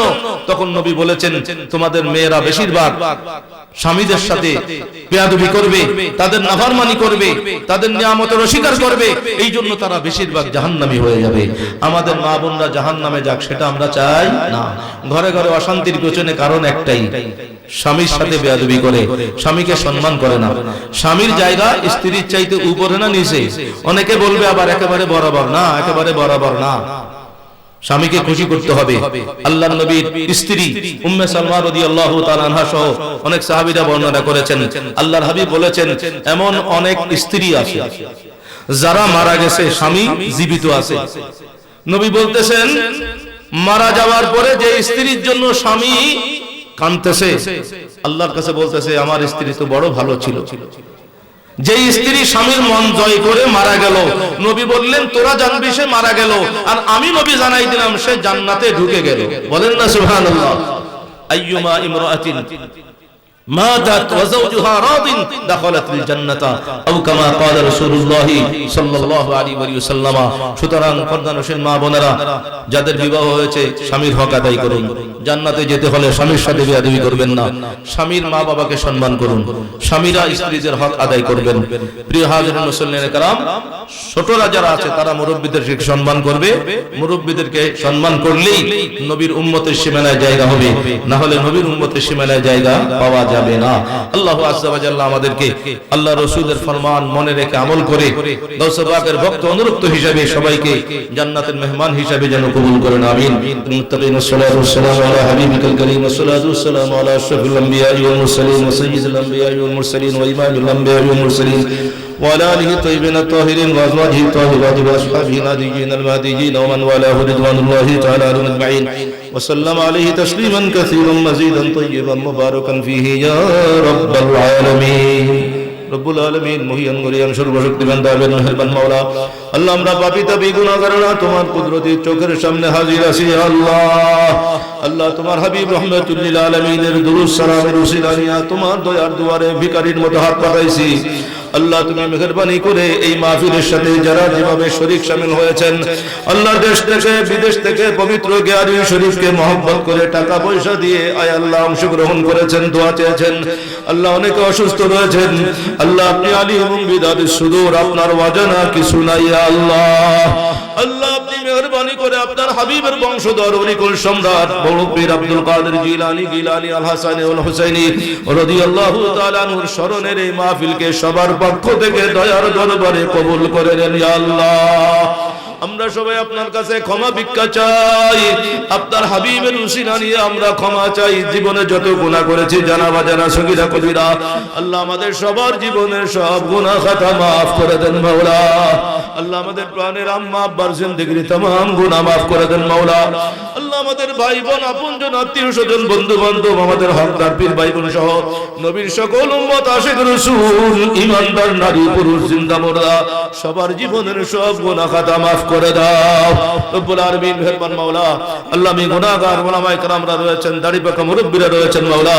আল্লাহ গোটা মজলিসের মধ্যে যার দুইটা হাত তোমার কাছে বেশি পছন্দনীয় মাবুদ, তার দুইটা হাতের উসিলায় আমাদের সবার হাতকে তোমার রহমতের নজরে কবুল করে দাও আল্লাহ। আল্লাহ এই মুহূর্তে মক্কা শরীফ মদিনা শরীফ তোমার মেহমান, তোমার হাবিবের মেহমান, আল্লাহ ফেরেশতাদের দেখিয়ে দেখিয়ে যাদেরকে কবুল করে নিচ্ছ ইয়া আল্লাহ। আল্লাহ যাদের উপরে সবচেয়ে বেশি রাজি খুশি হয়েছে মাওলা, দয়ার নবীর উসিলা নিয়ে ফরিয়াদ জানাই, তাদের সাথে সাথে আমাদের দোয়া ফরিয়াদ ইবাদত বندگی কবুল করে আল্লাহ। আল্লাহ তোমার প্রিয় মেহমানদের দোয়ার মধ্যে আমাদের নামগুলো কবুল করে আল্লাহ। সবাইকে জীবনে একবার হলো কবুল হজ কবুল উমরা নসিব করে আল্লাহ। আল্লাহ 72 ফিরকা জাহান্নামীদের থেকে আমাদেরকে পরিপূর্ণ হেফাজতে রাখো আল্লাহ। দয়াল নবীর নূরের জবানে যাদের জান্নাতি দলের বলেছেন আল্লাহ, আমাদেরকে আমাদের মা বাবা ভাই বোন আপনজন হকদার আল্লাহ সকল আশিক রাসূল সুন্নি মুসলমান ইমানদার নারী পুরুষ সবাইকে জান্নাতি দলের মধ্যে তুমি কবুল করে নাও। আজকের মাহফিলের তাবারুকাতগুলো সবার জন্য সেবা বানায়া দাও আল্লাহ। যারা অসুস্থ আছে কুদরতি সুস্থতার হায়াত বাড়ায়া দাও রব্বুল আলামিন। সবাইকে মাওলা দ্বীন হকের খিদমতগার হওয়ার তৌফিক দান করে দাও আল্লাহ। ছোটরা যেন বড়দেরকে সম্মান করতে পারে রব্বুল আলামিন। ছেলেমেয়েরা যেন মা বাবাকে যথাযথ খিদমত করে খুশি করতে পারে আল্লাহ পর্দানসীন মা বোনরা যেন পর্দানসীন অবস্থায় চলতে পারে, স্ত্রীরা যেন স্বামীর হক আদায় করে, স্বামীরা যেন স্ত্রীর হক আদায় করে। আল্লাহ তোমার পেয়ারা, তোমার বন্ধুর পেয়ারা হিসেবে আমাদের সবাইকে কবুল করে নাও। আল্লাহ আমি গুনাহগার, মাওলা ঢাকায় চলে যেতে হবে, মাওলা তোমার এই বান্দাদেরকে নিয়ে ফরিয়াদ জানাই, মাওলা ঢাকায় যাওয়ার জন্য সবকিছু সহজ করে দিও ইয়া আল্লাহ। আগামীকাল ছাত্র পড়াতে পারি তৌফিক দিও ইয়া আল্লাহ। হে আল্লাহ, যার উদ্যোগে, যার কষ্টে, যার শ্রমে, যার মেহনতে, যার পরিশ্রমীতে এই মাহফিল কায়েম হলো, মাওলা আমার ছাত্র আজিজম, আমার প্রিয় ছাত্র মিজানুর রহমানের কাকা জানার জন্য দোয়া, মাওলা আল্লাহ ওনাকে নেক হায়াত তুমি বাড়ায়া দাও মাওলা। আল্লাহ ভিতরে কোনো অসুস্থতা থাকলে কুদরতি শেফা দিয়ে সুস্থ হায়াত, নেক হায়াত বাড়ায়া দাও। এই ধরনের মাহফিল আরো জাকজমকের সাথে আদায় করতে পারেন তৌফিক দাও আল্লাহ। এই মাহফিলখানা এই এলাকার জন্য মাওলা কিয়ামত পর্যন্ত জারি সারি করে দাও ইয়া আল্লাহ। আল্লাহ সকল সুন্নি উলামায়ে কেরামের ইলমে, আমলে, হায়াতে, ইজ্জতে, রিজিকে, জুহদ ও তাকওয়া, পরহেজগারিতে, সুখে, শান্তিতে, হালাল রিজিকে অফুরন্ত বরকত দান করে দাও ইয়া আল্লাহ। রব্বুল আলামিন মাওলানা মিজানুর রহমানকে মাওলা দ্বীন হকের দায়ী হিসেবে কবুল করে ইয়া আল্লাহ। সকল সুন্নি তালিব ইলমদেরকে মাওলা তোমার প্রিয়, তোমার বন্ধুর প্রিয় হিসেবে দ্বীন হকের বড় বড় দায়ী, তোমার ওলি বানায় দাও ইয়া আল্লাহ। আল্লাহ আমি গুনাহগার রাসূল মুহাম্মদ এবং আহমদকে তুমি কবুল করে আল্লাহ। আল্লাহ আমাদের ঘরে সুন্নি পরিবারের যে সমস্ত মেয়েরা বিবাহের লায়ক হয়েছে মাওলা, উপযুক্ত নেককার পাত্রের সাথে, আশিক রাসূলের সাথে, ইজ্জতের সাথে, সহজতার সাথে, আসানের সাথে বিবাহের বন্দোবস্ত করে দাও ইয়া আল্লাহ। আল্লাহ তুমি আমাদেরকে পরীক্ষা নিও না মাওলা। আল্লাহ পরীক্ষা না নিয়ে ক্ষমা করে তোমার কুদরতি রহমতের চাদরের নিচে আমাদের জায়গা করে দাও আল্লাহ। সবাইকে পবিত্র গিয়ারুম শরীফের মহব্বতকারী হিসেবে কবুল করে নাও আল্লাহ। গৌস পাক আব্দুল কাদের জিলানীর ভক্ত অনুরক্ত মহব্বতকারী হিসেবে কবুল করে নাও আল্লাহ। নবী বংশের প্রেমিক হিসেবে আমাদের কবুল করে নাও আল্লাহ। বলা না বলা সকল জায়েজ ফরিয়াদ কবুল করে আল্লাহ। প্রত্যেকের হালাল রিজিকে অপরন্ত বরকত দাও আল্লাহ। চাকরি বাকরি নাই, চাকরি বাকরির ব্যবস্থা করে দাও। ব্যবসা বাণিজ্যের ব্যবস্থা করে দাও। হালাল রিজিকের পথ আয় আল্লাহ তুমি সহজ করে দাও ইয়া আল্লাহ। রব্বুল আলামিন এই এলাকাকে সুন্নিয়তের এলাকা হিসেবে কবুল করে নাও। ৭২ ফিরকা জাহান্নামীদের থেকে সবাইকে হেফাজত করে দাও আল্লাহ। যারা কবরে শুয়ে গেছেন জান্নাতুল ফিরদৌসের মেহমান বানায় দাও। আমরা যারা মা বাবা হারাইছি মাহবুব আমাদের মা বাবার কবরকে জান্নাতুল ফিরদৌসের উচ্চ মাকাম করে দাও রব্বুল আলামিন। মাওলা দুনিয়া থেকে যাওয়ার আগে যতদিন হায়াত আছে ঈমানের সাথে নেক আমলের হায়াত, হালাল রিজিকের হায়াত, ইজ্জতের হায়াত, সুখ শান্তির হায়াত সবাইকে নসিব করে দাও আল্লাহ। যার যেই পেরেশান আছে পেরেশান দূর করে দাও আল্লাহ। যারা মুসিবতে পড়ে আছে মুসিবত দূর করে দাও আল্লাহ। তুমি আমি গুনাহগারের সকল পেরেশান মুসিবত দূর করে দাও রব্বুল আলামিন। আমরা পরস্পরের জন্য পিছনে যেন দোয়া করতে পারি আল্লাহ। বেহেশতের ময়দানে আমাদেরকে হারসে ছায়াতলে নবী বংশের সাথে জায়গা করে দিও ইয়া আল্লাহ। এই এলাকার নওজওয়ানদেরকে আশিক রাসূল হিসেবে আদববান সন্তান, আদর্শ সন্তান হিসেবে কবুল করে নাও আল্লাহ। মুরব্বিয়ানে কেরামদের নেক হায়াত বাড়ায় দাও। পর্দানশীল মা বোনদের মনের ব্যথাগুলো দূর করে দাও আল্লাহ। পর্দানশীল মা বোনদের আমিন আমিন তুমি কবুল করো ইয়া আল্লাহ। রব্বুল আলামিন মেহেরবান মাওলা দুনিয়া থেকে যাওয়ার আগে বিদায় বেলায় আল্লাহ যাদের কোনো হিসাব নিকাশ হবে না দয়াল নবীর খাতিরে গৌসে পাকের উসিলে নিলাম আমাদেরকে বিনা হিসাবি জান্নাতি বলে ডাক দিও ইয়া আল্লাহ। আল্লাহ মুমিনে কামিল হিসাবে ইজ্জতের মৃত্যু দিও, আসানি মৃত্যু দিও। যাওয়ার আগে দয়াল নবী রাহমাতুল লিল আলামিনের নূরানি চেহারা দেখায়া আমাদের সবার জবানে শেষবারের মতো আবারও তোমার পছন্দের কলমাটা জারি করাইয়া দিও ইয়া আল্লাহ। রব্বুল আলামিন যারা প্রবাস জীবন থেকে কষ্ট করে কষ্টের সম্পদ দিয়ে টাকা পয়সা দিয়ে শরীক শামিল হয়েছে আল্লাহ, তাদের প্রবাস জীবনের উপরে তোমার রহমত নাযিল করে দাও। তাদের হালাল রিজিকে অপরন্ত বরকত দান করে দাও। বিদেশের জমিনে কেউ মুসিবতে থাকলে মুসিবত থেকে তুমি উদ্ধার করো ইয়া আল্লাহ। রব্বুল আলামিন মাওলা আবারও তোমার কাছে ফরিয়াদ আল্লাহ। এই মুহূর্তে तमाम পৃথিবীর জমিনে যাদেরকে তুমি কবুল করে দিচ্ছ মাওলা আল্লাহ, বিশেষ করে মক্কা শরীফ, মদিনা শরীফ তোমার মেহমান, রাসূলের মেহমান, তাদের সাথে সাথে আমাদেরকে কবুল করো ইয়া আল্লাহ। আল্লাহ তাদের দোয়া ফরিয়াদ ইবাদত বندگির সাথে সাথে আমাদের দোয়া ফরিয়াদ ইবাদত বندگি কবুল করো ইয়া আল্লাহ। آمين. الحمد لله رب العالمين بفضل سبحان ربك رب العزة عما يصفون وسلام على المرسلين والحمد لله رب العالمين. مولا দুনিয়া থেকে যাওয়ার আগে নবীকে দেখায়া জবানে জারি করে দিও লা ইলাহা ইল্লাল্লাহ মুহাম্মাদুর রাসূলুল্লাহ সাল্লাল্লাহু আলাইহি ওয়াসাল্লাম। আমিন।